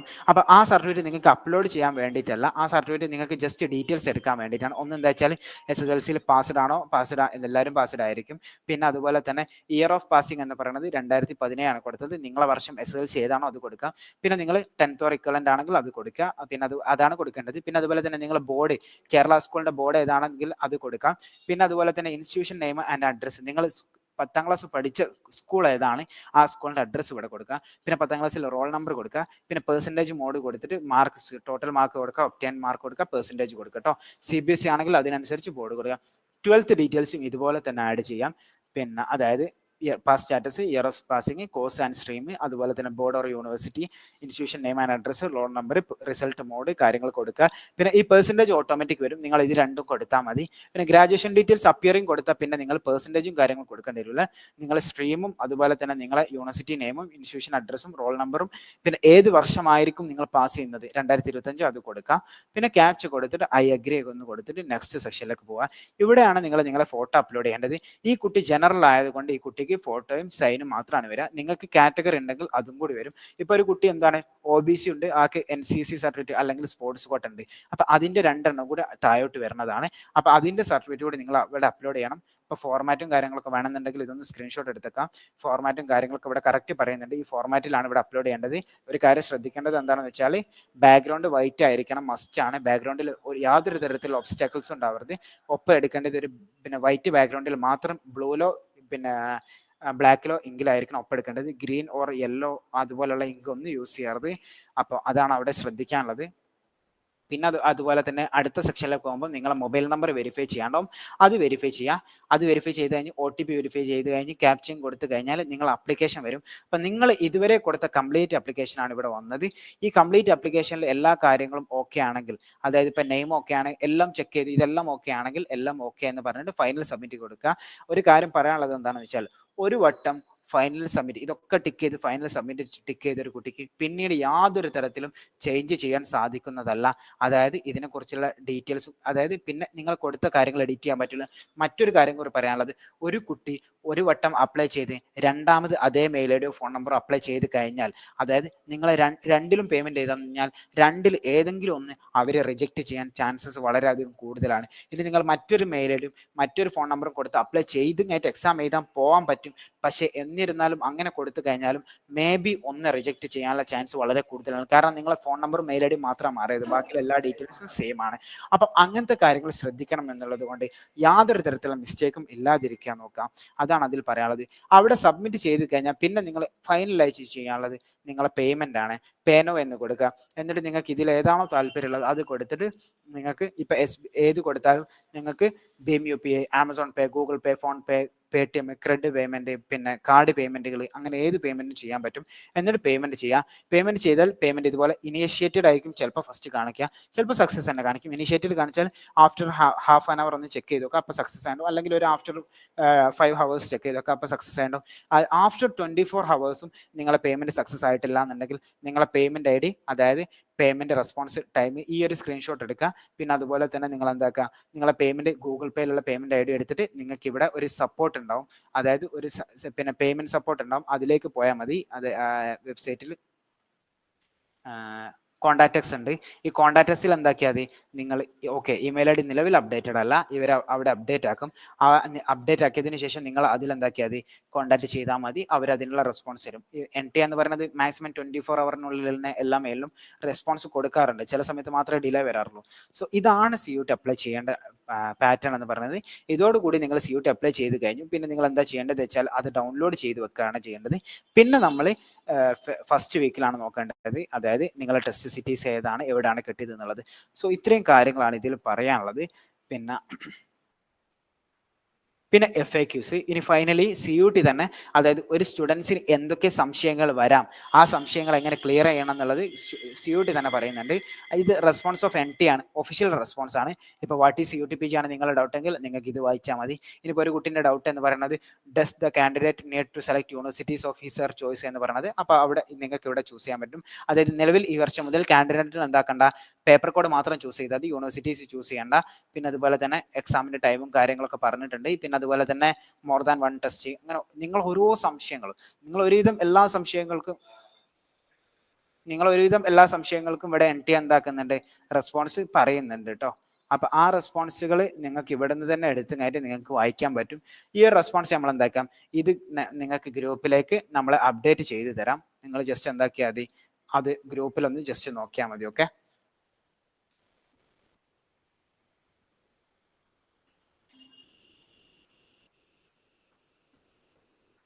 ഓക്കെ. ഇനി നിങ്ങളെ ഡൗട്ടിലേക്ക് കിടക്കുകയാണ്. ഇനി നിങ്ങൾക്ക് എന്തൊക്കെയാണോ ഡൗട്ട് ഉള്ളത് ആ ഡൗട്ട് ക്ലിയർ ചെയ്യാം, അതാണ് ഏറ്റവും നല്ലത്. ഇവിടെ ഒരുപാട് ആൾക്കാർ ഡൗട്ട് ചോദിച്ചിട്ടുണ്ട്. B.Ed ഇംഗ്ലീഷ് പേപ്പർ കൂടെ നിങ്ങൾ എഴുതേണ്ടത് COQP 03 എഴുതിയാൽ മതി. കാൽക്കുലേറ്റർ MBA എക്സാമിന് കാൽക്കുലേറ്റർ ഉണ്ടാവില്ല, കാൽക്കുലേറ്റർ കൊണ്ടുപോകാൻ പറ്റില്ല. ക്രിമിനോളജി ഗംഗാമയൂർ ചോദിച്ച ക്രിമിനോളജിന്റെ പേപ്പർ കോഡാണോ? പിന്നെ പേപ്പർ കോഡ് ആണെങ്കിൽ ക്രിമിനോളജിയുടെ പേപ്പർ കോഡ്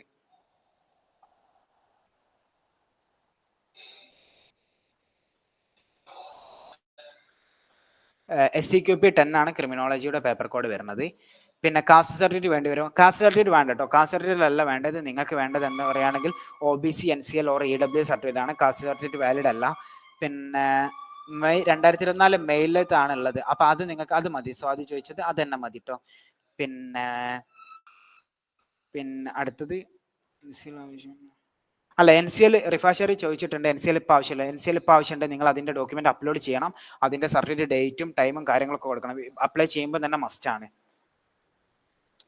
ഇൻസ്റ്റിറ്റ്യൂഷൻ ഡീറ്റെയിൽസ് കൊടുക്കുമ്പോൾ റോൾ നമ്പർ കൊടുക്കേണ്ടത്, നിങ്ങളിപ്പോൾ കാലിക്കറ്റ് യൂണിവേഴ്സിറ്റി ആണെങ്കിൽ കാലിക്കറ്റ് യൂണിവേഴ്സിറ്റി എക്സാം എഴുതുമ്പോൾ നിങ്ങൾക്കൊരു റോൾ നമ്പർ തന്നിട്ടുണ്ടാവും. സെം എക്സാം എഴുതുമ്പോൾ അതാണ് നിങ്ങളെ റോൾ നമ്പർ കേട്ടോ. കണ്ണൂരാണെങ്കിൽ അവർക്കൊരു ഇതുണ്ടാവും.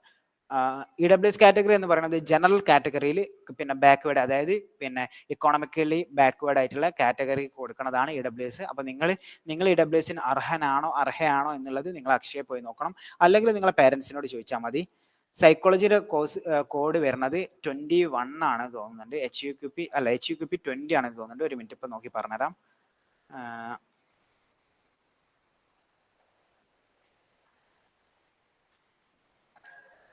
സൈക്കോളജി HUQP 20 ആണ്. MCOMന്റെ പേപ്പർ കോഡ് വരുന്നത്, പേപ്പർ കോഡ് ഞാൻ മുകളിൽ അയച്ചെന്ന അത് നോക്കിയാൽ മതി കേട്ടോ. അതായത് COQP 8 ആണ് MCOMന്റെ. കഴിഞ്ഞ വർഷത്തെ ചേഞ്ച് വന്നില്ല, പേപ്പർ കോഡൊക്കെ കഴിഞ്ഞ വർഷത്തെ അതേ പേപ്പർ കോഡാണ് കേട്ടോ. ഇൻസ്റ്റിറ്റ്യൂഷൻ കൊടുക്കണ്ട കേട്ടോ, സ്വാതി ചോദിച്ചതുപോലെ ഇൻസ്റ്റിറ്റ്യൂഷൻ കൊടുക്കണ്ട. SSLC സർട്ടിഫിക്കറ്റിൽ മദർ നെയിം മിസ്റ്റേക്ക് ഉണ്ട്, അത് കുഴപ്പമില്ല കേട്ടോ. SSLC സർട്ടിഫിക്കറ്റ് ഉള്ളത് നിങ്ങൾക്ക് എഡിറ്റ് ചെയ്യാനുള്ള സമയം നിങ്ങളെ മുമ്പിലില്ല, അത് കൊടുത്തോളൂ. അത് നിങ്ങൾ എന്താക്കിയാൽ മതി. അഥവാ യൂണിവേഴ്സിറ്റി കാരണം ചോദിക്കുകയാണെങ്കിൽ നിങ്ങളൊരു വൈറ്റ് പേപ്പറിൽ നിങ്ങളെ പേരും പാരന്റ് നെയിം എഴുതിയിട്ട് പാരന്റിന്റെ പിന്നെ ആധാർ കാർഡ് വെച്ചിട്ട് നിങ്ങൾ യൂണിവേഴ്സിറ്റിക്ക് മെയിൽ അയച്ചാൽ മതി കേട്ടോ. ആ സമയത്ത് 2024 ജനുവരി 1 ശേഷം, ജനുവരി ഇന്ന് ജനുവരി പിന്നെ 6 ഓക്കെ. ജനുവരി നിങ്ങൾ ഇന്നാണ് അപ്ലൈ ചെയ്യുന്നതെങ്കിൽ 2024 ജനുവരി 6 മുതലുള്ളത് പറ്റും കേട്ടോ. 1 ഇയർ ആണ് വാലിഡ്. പിന്നെ ഇഫ്ലൂലൊക്കെ CUT ത്രൂ ആണ് കേട്ടോ അഡ്മിഷന്. നിങ്ങൾ കൊടുക്കുമ്പോൾ ഒറിജിനൽ കൊടുക്കണം, അതാണ് നല്ലത്. OBC നിങ്ങൾ അപ്ലൈ ചെയ്യേണ്ടത് അക്ഷയ ഓർ ഇ-സെന്റേഴ്സ് വഴി ആണ് കേട്ടോ. OBCക്ക് വേണ്ടത് ഞാനൊരു ഇത് അയച്ചു തരാം, എന്തൊക്കെയാണ് നിങ്ങൾ അതിന് വേണ്ടത് എന്നുള്ളത് ഗ്രൂപ്പിൽ ഇട്ടിട്ടുണ്ടായിരുന്നു. അപ്പൊ ആരെങ്കിലും കാണാത്തവരുണ്ടെങ്കിൽ കമന്റ് ബോക്സിൽ അയച്ചു തരാം. ഇൻകം സർട്ടിഫിക്കറ്റ് വേണ്ട കേട്ടോ.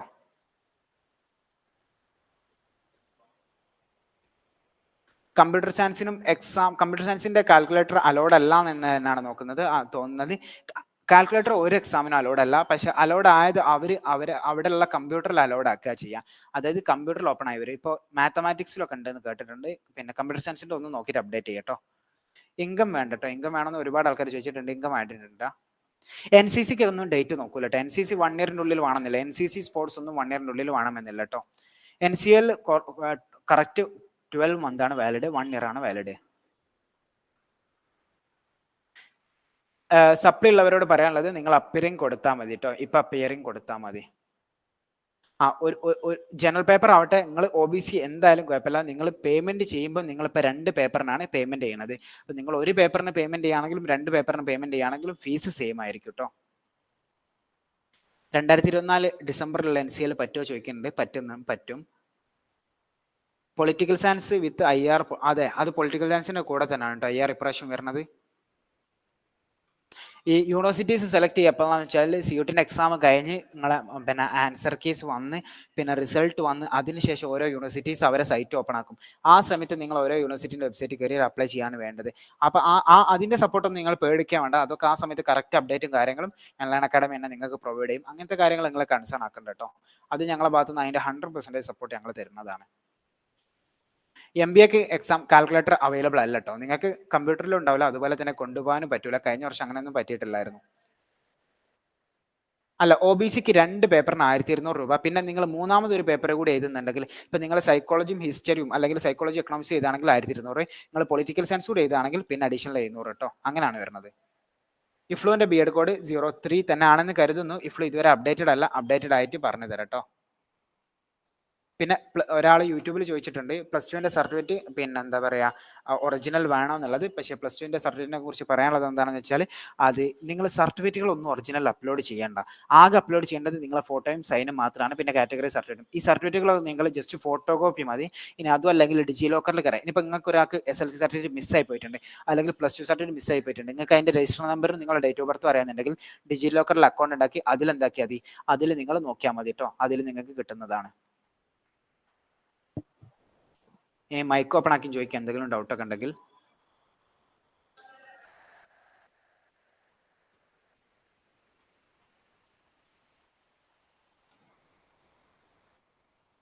ഓക്കെ, മൈക്ക് ഓപ്പൺ ആക്കിയാന്ന് ആരും ചോദിക്കുന്നില്ലേ? ഹലോ സർ, ചോദിച്ചോളൂ. ഈ മെയിലാക്കിയ സർട്ടിഫിക്കറ്റ് ഇല്ലേ, അതിപ്പോ ഈ മെയിൽ എന്തായാലും അതിന്റെ വാലിഡിറ്റി കഴിയുമല്ലോ. അപ്പൊ നമ്മൾ ഇപ്പൊ അപ്ലൈ ചെയ്യുമ്പോൾ ആ നമ്പർ ഇട്ട് കൊടുത്താല് നമ്മൾ ഇനി യൂണിവേഴ്സിറ്റി എക്സാം റിസൾട്ട് ഒന്ന് സെപ്പറേറ്റ് ആയിട്ട് ഇതാക്കുമ്പോൾ നമ്മൾ അപ്ലോഡ് ചെയ്യണമല്ലോ.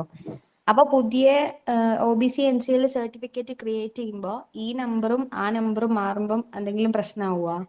അതിൽ വലിയൊരു പ്രശ്നം കിടക്കണം എന്താ വെച്ചാൽ 2024 NTA ഒരു കാര്യം ചെയ്തിട്ടുണ്ടായിരുന്നു.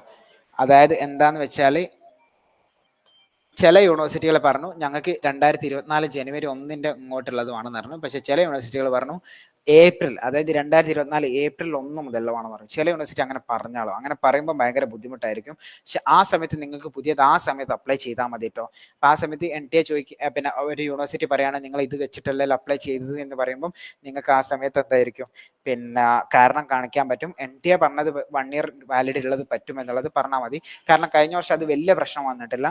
പക്ഷെ ഒരു കാര്യം പറയാനുള്ളത് എന്താണെന്ന് വെച്ചാൽ, നമ്മളെ നാട്ടിലെ ചില പിന്നെ എന്താ പറയുക വില്ലേജ് ഓഫീസർമാർ ഒരു വർഷം 2 എണ്ണം തരില്ല. അതായത് നിങ്ങൾക്ക് ഇപ്പോൾ ഓൾറെഡി ഒന്ന് ഇപ്പം നിങ്ങൾ ജനുവരിയിൽ ഒന്ന് അപ്ലൈ ചെയ്ത് അത് കിട്ടി, എന്ത് സർട്ടിഫിക്കറ്റ് ആട്ടെ നിങ്ങൾ അത് അപ്ലൈ ചെയ്ത് കിട്ടി, നിങ്ങളിപ്പോൾ പിന്നെ ഏപ്രിൽ ഓർ ജൂണിൽ, അതായത് ജൂണിലായിരിക്കും മോസ്റ്റ് ഓഫ് ദി യൂണിവേഴ്സിറ്റിയും സൈറ്റ് ഓപ്പൺ ആക്കുക.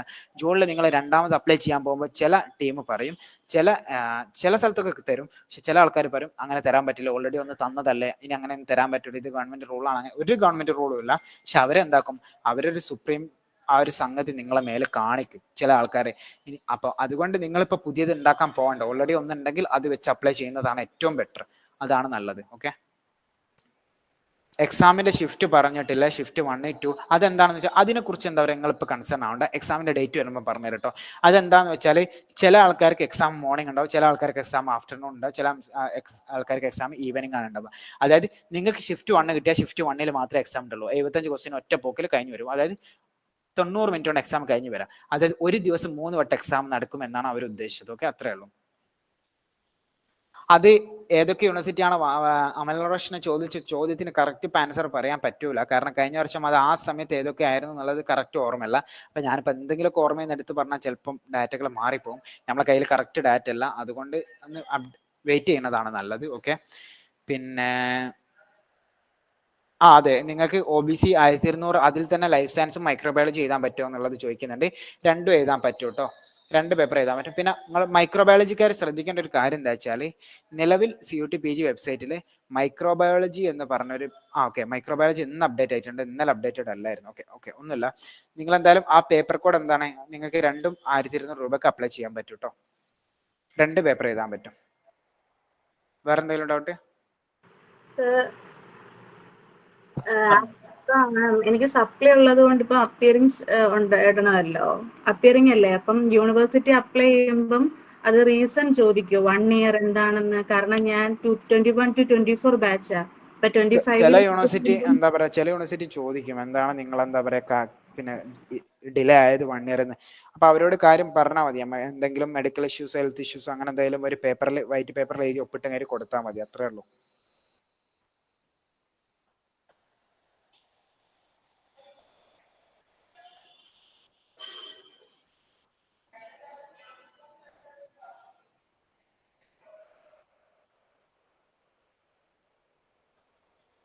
ഓക്കെ, വേറെ എന്തെങ്കിലും ഡൗട്ട്? MBAൻ്റെ COQP 12 ചേഞ്ച് ചെയ്തിട്ടില്ല കേട്ടോ. COQP 11 എന്ന് പറഞ്ഞത് MSWനൊക്കെ വരുന്ന പേപ്പർ കോഡാണ് കേട്ടോ.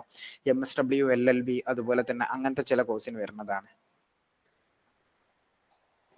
സർ, അതേപോലെ ഈ ഗ്യാപ്പ് സർട്ടിഫിക്കറ്റിന്റെ ചോദിക്കുന്നത് ആക്ച്വലി നമ്മൾ പഠിച്ചുകൊണ്ടിരിക്കുമ്പോൾ ഗ്യാപ്പ് എടുക്കുന്നതാണോ, അല്ലെങ്കിൽ ഒരു കോഴ്സ് പൂർത്തിയാക്കി ഇപ്പൊ അതായത് നമ്മൾ ഡിഗ്രി കഴിഞ്ഞിട്ട് നിങ്ങൾ 1 ഇയർ ബ്രേക്ക് എടുത്തിട്ടുണ്ടെങ്കിൽ എന്തുകൊണ്ടാണ് ബ്രേക്ക് എടുത്തത് എന്നാണ് അവർ ചോദിക്കട്ടോ.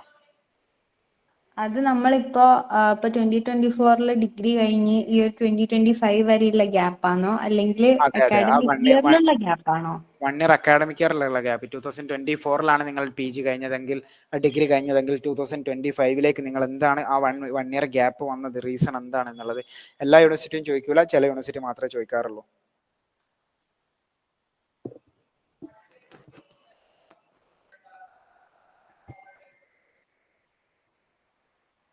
വേറെ എന്തെങ്കിലും doubt? Good evening sir. Good evening, പറഞ്ഞോളൂ. ഇപ്പൊ NCCയുടെ C സർട്ടിഫിക്കറ്റ് അപ്ലോഡ് ചെയ്യുന്നതിനെ കുറിച്ച് പറഞ്ഞില്ലേ? അതെ. NCC C സർട്ടിഫിക്കറ്റിന്റെ എക്സാം ഫെബ്രുവരി മന്തിലാണ് കണ്ടക്ട് ചെയ്യണത്. അപ്പൊ അതെങ്ങനെയാണ് എന്നുവെച്ചാൽ ഈ കൊല്ലം ഫെബ്രുവരിയിൽ അറ്റൻഡ് ചെയ്യാൻ പറ്റുള്ളൂ. അപ്പൊ എങ്ങനെ ഞങ്ങൾ അപ്ലോഡ് ചെയ്യാ? അപ്പോൾ നിങ്ങൾക്കിപ്പോൾ ചെയ്യാൻ പറ്റുക എന്താ വെച്ചാൽ ആ സർട്ടിഫിക്കറ്റ് ഉണ്ടെന്ന് മാത്രമേ കൊടുക്കാൻ പറ്റുള്ളൂ, ഡേറ്റ് കൊടുക്കാൻ പറ്റൂല. ഞങ്ങൾക്ക് ഇപ്പൊ കറന്റ് B സർട്ടിഫിക്കറ്റ് കയ്യിലുണ്ട്. അപ്പൊ അത് അപ്ലോഡ് ചെയ്യാൻ പറ്റുമോ, അല്ലെങ്കിൽ C തന്നെ വെക്കണമെന്നുണ്ടോ?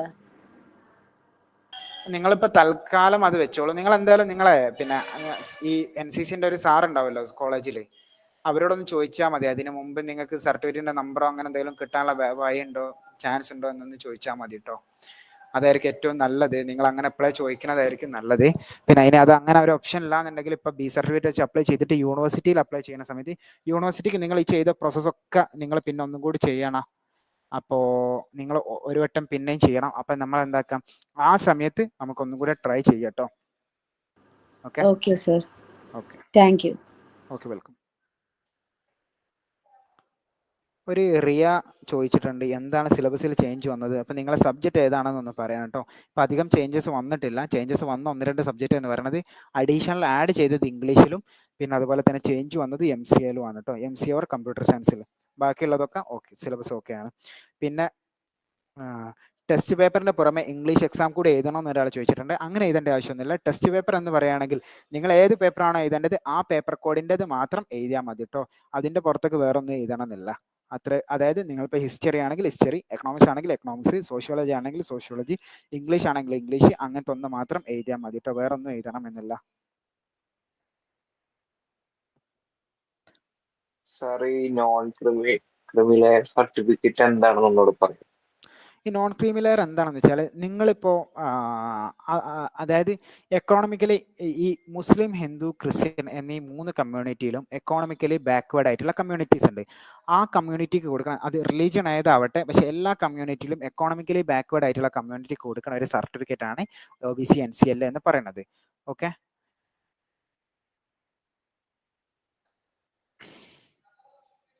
അപ്പം നിങ്ങൾ അതിന് പിന്നെ വാലിഡ് ആണോ അല്ല എന്നുള്ളത് നിങ്ങൾ അക്ഷയ പോയാൽ മാത്രമേ മനസ്സിലാവുള്ളൂ കേട്ടോ. അല്ലെങ്കിൽ നിങ്ങൾ വീട്ടിൽ ചോദിക്കണം. പിന്നെ EWS എന്ന് പറഞ്ഞ ഒരു കാറ്റഗറി ഉണ്ട്. ഈ ജനറൽ ആണെങ്കിൽ ഈ ജനറൽ ആണെങ്കിൽ സർട്ടിഫിക്കറ്റ് അതെ, ജനറൽ ആണെങ്കിൽ OBCന്റെ ഫുൾ ഫോം എന്ന് പറയുന്നത് ഒതർ ബാക്ക്വേർഡ് കാസ്റ്റ് എന്നാണ് കേട്ടോ. 27 പിന്നെ ടോട്ടൽ 27 ആണ് റിസർവേഷൻ അവർക്ക് വരിക കേട്ടോ. അതായത് അത് ഓരോ പെർട്ടിക്കുലർ കമ്മ്യൂണിറ്റിക്കാണ് കൊടുക്കുക. ഇപ്പോൾ മുസ്ലിങ്ങളിൽ മാപ്പിള എന്ന് പറഞ്ഞ ഒരു കമ്മ്യൂണിറ്റി, അതുപോലെ തന്നെ അങ്ങനെ ഓരോ കമ്മ്യൂണിറ്റി ഉണ്ടാവും. ക്രിസ്ത്യാനികളിൽ ഇങ്ങനെ ഒരു കമ്മ്യൂണിറ്റി, അങ്ങനെ ഹിന്ദു റിലീജിയനിൽ ഇങ്ങനെ ഒരു കമ്മ്യൂണിറ്റി, അങ്ങനെ ഓരോ റിലീജിയനിലും ഈ കമ്മ്യൂണിറ്റിക്ക് എന്നുള്ള രീതിയിലാണ് അത് കൊടുക്കുക. അല്ലാതെ അത് റിലീജിയൻ സർട്ടിഫിക്കറ്റ് അല്ല, അത് കാസ്റ്റ് സർട്ടിഫിക്കറ്റ് ആണ്. ഒതർ ബാക്ക്വേർഡ് കാസ്റ്റ് സർട്ടിഫിക്കറ്റ് ആണത്. അതാണ് നമ്മൾ ശ്രദ്ധിക്കേണ്ടത്. അത് മനസ്സിലാവണം എന്നുണ്ടെങ്കിൽ നിങ്ങൾ പാരൻസിനോടോ അല്ലെങ്കിൽ അക്ഷയയിലോ പോയിട്ട് നിങ്ങൾ എലിജിബിൾ ആണോ നോക്കേണ്ടി വരും. പിന്നെ JNU CUT-ൽ നിന്ന് സെപ്പറേറ്റ് ആയോ? ഇല്ല കേട്ടോ, സെപ്പറേറ്റ് ആയിട്ടില്ല. അവർ അപ്ഡേറ്റ് ചെയ്തിട്ടുണ്ട്. ഇപ്രാവശ്യം CUT-ന്റെ അണ്ടറിൽ തന്നെയാണ്. MCA-ൽ വന്ന ചേഞ്ചസ് എന്ന് പറയുന്നത് ഞാൻ ജസ്റ്റ് ഒന്ന് സിലബസ് ഷെയർ ചെയ്ത് കാണിച്ചു തരാം. ബാക്കിയുള്ളവരൊന്നും ലെഫ്റ്റ് അടിക്കരുത്. അവരെ ചേഞ്ച് ഒന്ന് ജസ്റ്റ് ഒന്ന് പറഞ്ഞു കൊടുക്കുകയാണ്. ഓക്കെ, അപ്പോൾ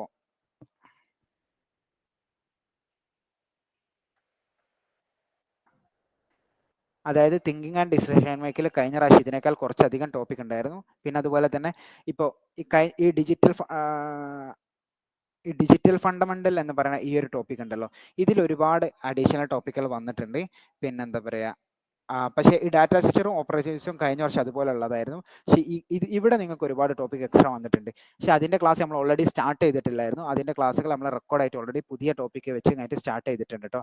അത് നിങ്ങൾ പേടിക്കണമെന്നില്ല. അതിൻ്റെ അതാണ് പറയാനുള്ളത്. അതെ, DU CUT-ന്റെ അണ്ടറിൽ തന്നെയാണ് വരുന്നത്.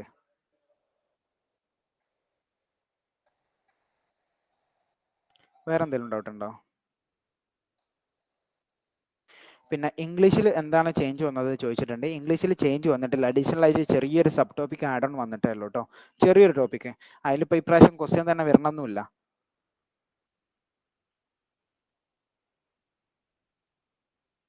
ഓക്കെ, വേറെ എന്തെങ്കിലും ഡൗട്ട്? JNU ഡൽഹി യൂണിവേഴ്സിറ്റി രണ്ടും CAT-ന്റെ അണ്ടറിലാണ് MBA വരുന്നത്, CUT-ന്റെ അണ്ടറിലല്ല കേട്ടോ വരുന്നത്. രണ്ട് യൂണിവേഴ്സിറ്റിയും CUT-ന്റെ അണ്ടറിലല്ല, CAT-ന്റെ അണ്ടറാണ്. ഈ വർഷത്തെ ഓൾറെഡി അഡ്മിഷൻ അവിടെ കംപ്ലീറ്റ് ആവുകയും ചെയ്തിട്ടുണ്ട്. പിന്നെ HCU-ലുള്ള 2 MBA കോഴ്സുകളും CAT-ന്റെ അണ്ടറിലാണ് വരുന്നത്.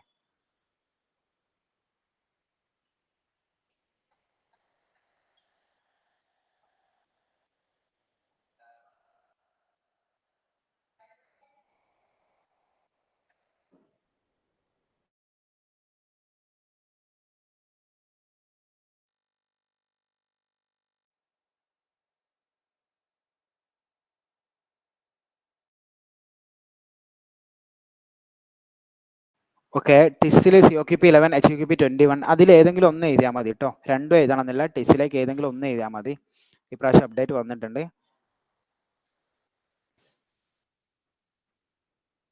കോളേജസ് കൊടുക്കണ്ട കേട്ടോ CUT-ക്ക് അപ്ലൈ ചെയ്യുമ്പോൾ.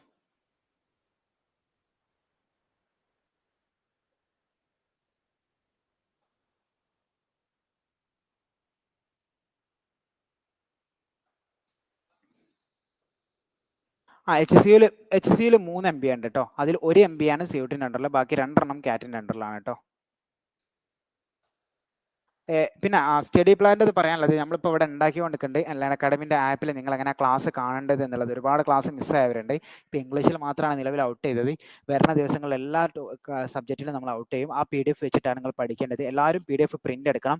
എന്നിട്ട് നിങ്ങൾ PDF പ്രിൻ്റ് എടുത്തിട്ട് നിങ്ങൾ ചെയ്യേണ്ടത് എന്താണെന്ന് വെച്ചാൽ, ഓരോ ക്ലാസ് കഴിയുമ്പോൾ ടിക്ക് കേട്ടോ. ഞാൻ ഈ ക്ലാസ് കണ്ടു കഴിഞ്ഞു, ഈ ക്ലാസ് കണ്ടു കഴിഞ്ഞു, ഈ ക്ലാസ് കണ്ടു കഴിഞ്ഞു, അങ്ങനെ ടിക്ക് ചെയ്ത് കഴിഞ്ഞിട്ട് നിങ്ങൾ പോവാണ് കേട്ടോ വേണ്ടത്. പിന്നെ സിലബസ് ഡിസ്കസ് ചെയ്ത് കഴിഞ്ഞിട്ട് അതിൻ്റെ സ്റ്റഡി പ്ലാനും കാര്യങ്ങളും ഈ മാസം 15 ആണ് അതിൻ്റെ ഉള്ളിൽ എല്ലാ സബ്ജക്റ്റിലും കംപ്ലീറ്റ് ആവും. ഫെബ്രുവരി 1-ന്റെയും 15-ന്റെയും ഉള്ളിൽ എല്ലാ സബ്ജക്റ്റിലും നമ്മൾ എന്താവും 4 വർഷത്തെ previous year question paper detail ആയിട്ട് ഡിസ്കസ് ചെയ്യും. ലൈവായിട്ട് വന്ന് ഡിസ്കസ് ചെയ്യുന്നതാണ്. ഫെബ്രുവരി 1-ന്റെയും 15-ന്റെയും ഉള്ളിൽ അത് കംപ്ലീറ്റ് ആവും.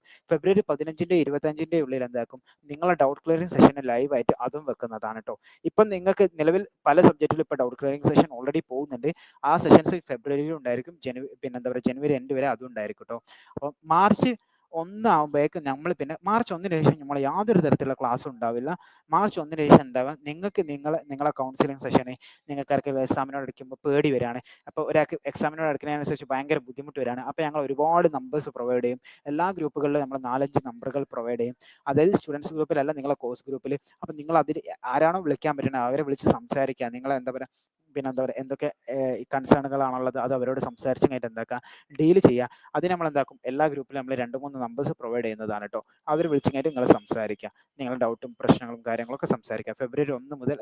മാർച്ച് 1 മുതൽ മാർച്ച് 13 വരെ നിങ്ങൾക്ക് ആ സപ്പോർട്ട് ഉണ്ടായിരിക്കും. ഇനിയിപ്പോൾ നിങ്ങൾ ആരെങ്കിലും പറയുകയാണ് ഞങ്ങൾക്ക് ഡൗട്ട് ക്ലിയറിംഗ് സെഷൻ ലൈവ് വേണമെന്ന് പറയുകയാണെങ്കിൽ അത് ഞങ്ങൾ വെച്ച് തരാൻ റെഡിയാണ്. അത് നിങ്ങളുടെ ആവശ്യമാണ്. നിങ്ങളാണ് ഞങ്ങളോട് പറയേണ്ടത് സെഷൻ വെക്കണോ വെക്കേണ്ടത് എന്നുള്ളത്. നിങ്ങൾ പറയുകയാണെങ്കിൽ മാർച്ച് 1-ന്റെയും 13-ന്റെയും ഇടയിൽ ആ സെഷൻസും നമ്മൾ വെച്ച് തരുന്നതാണ് കേട്ടോ. പോണ്ടിച്ചേരി യൂണിവേഴ്സിറ്റിയിലേക്ക് ജനറൽ പേപ്പർ അല്ല എഴുതേണ്ടത് ചോദിച്ചിട്ടുണ്ട്. നിങ്ങൾ ഗംഗാമയൂർ ഏത് കോഴ്സിൻ്റെതാണ് ചോദിക്കുന്നത്? എക്കണോമിക്സിൻ്റെ ഇപ്പം ഞങ്ങളിപ്പോൾ ഓൾറെഡി മോക്ക് ടെസ്റ്റുകളും PYQകളൊക്കെ ആഡ് ചെയ്തതൊക്കെ ഞങ്ങൾ ആപ്പിൽ നിന്ന് റിമൂവ് ചെയ്തുകൊണ്ടിരിക്കുകയാണ്. കാരണം എന്താണെന്ന് വെച്ചാൽ ഞങ്ങൾ അതിന് പിന്നെ എന്താ പറയുക പുതിയ ചേഞ്ച് വരുത്തണം. അതായത് പിന്നെ ടൈം എഡിറ്റ് വരുത്തണം. ടൈം എഡിറ്റ് വരുത്തിയിട്ട് അപ്ഡേറ്റ് ചെയ്യും. അപ്ഡേറ്റ് ചെയ്തിട്ട് ഗ്രൂപ്പിൽ അപ്ഡേറ്റ് ചെയ്യും കേട്ടോ. MSW നിങ്ങൾ പോണ്ടിച്ചേരി യൂണിവേഴ്സിറ്റിയിൽ HUQP 21 ആണ് കേട്ടോ എഴുതേണ്ടത്. COQP 11 അല്ല എഴുതേണ്ടത്. കാസ്റ്റ് നേറ്റിവിറ്റി സർട്ടിഫിക്കറ്റ് രണ്ടും വേണ്ട കേട്ടോ.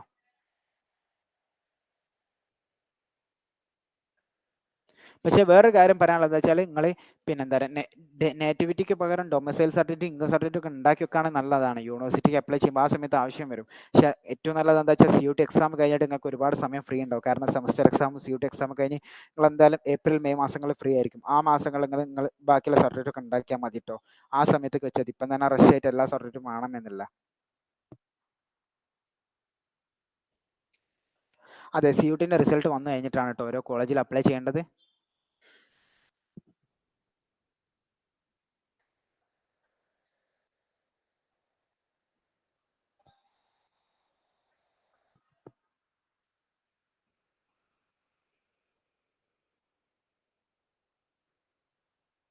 ഓക്കെ, ഇനി എന്തെങ്കിലും ഡൗട്ടുകൾ ഉണ്ടോ ആർക്കെങ്കിലും? എല്ലാവരും ഡൗട്ട് ക്ലിയർ ആയോ? എന്താണ് എല്ലാവരും പഠനത്തിൻ്റെ അവസ്ഥ? പഠനമൊക്കെ ഉഷാറായിട്ട് പോകുന്നില്ലേ?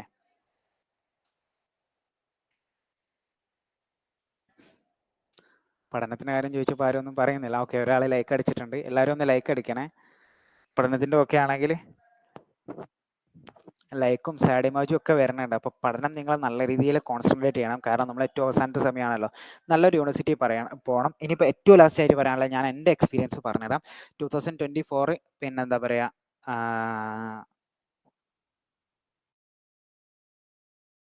അപ്പോൾ ഞാൻ 2024 അലിഗഡ് മുസ്ലിം യൂണിവേഴ്സിറ്റിയിൽ നിന്ന് പാസ് ഔട്ടാണ്.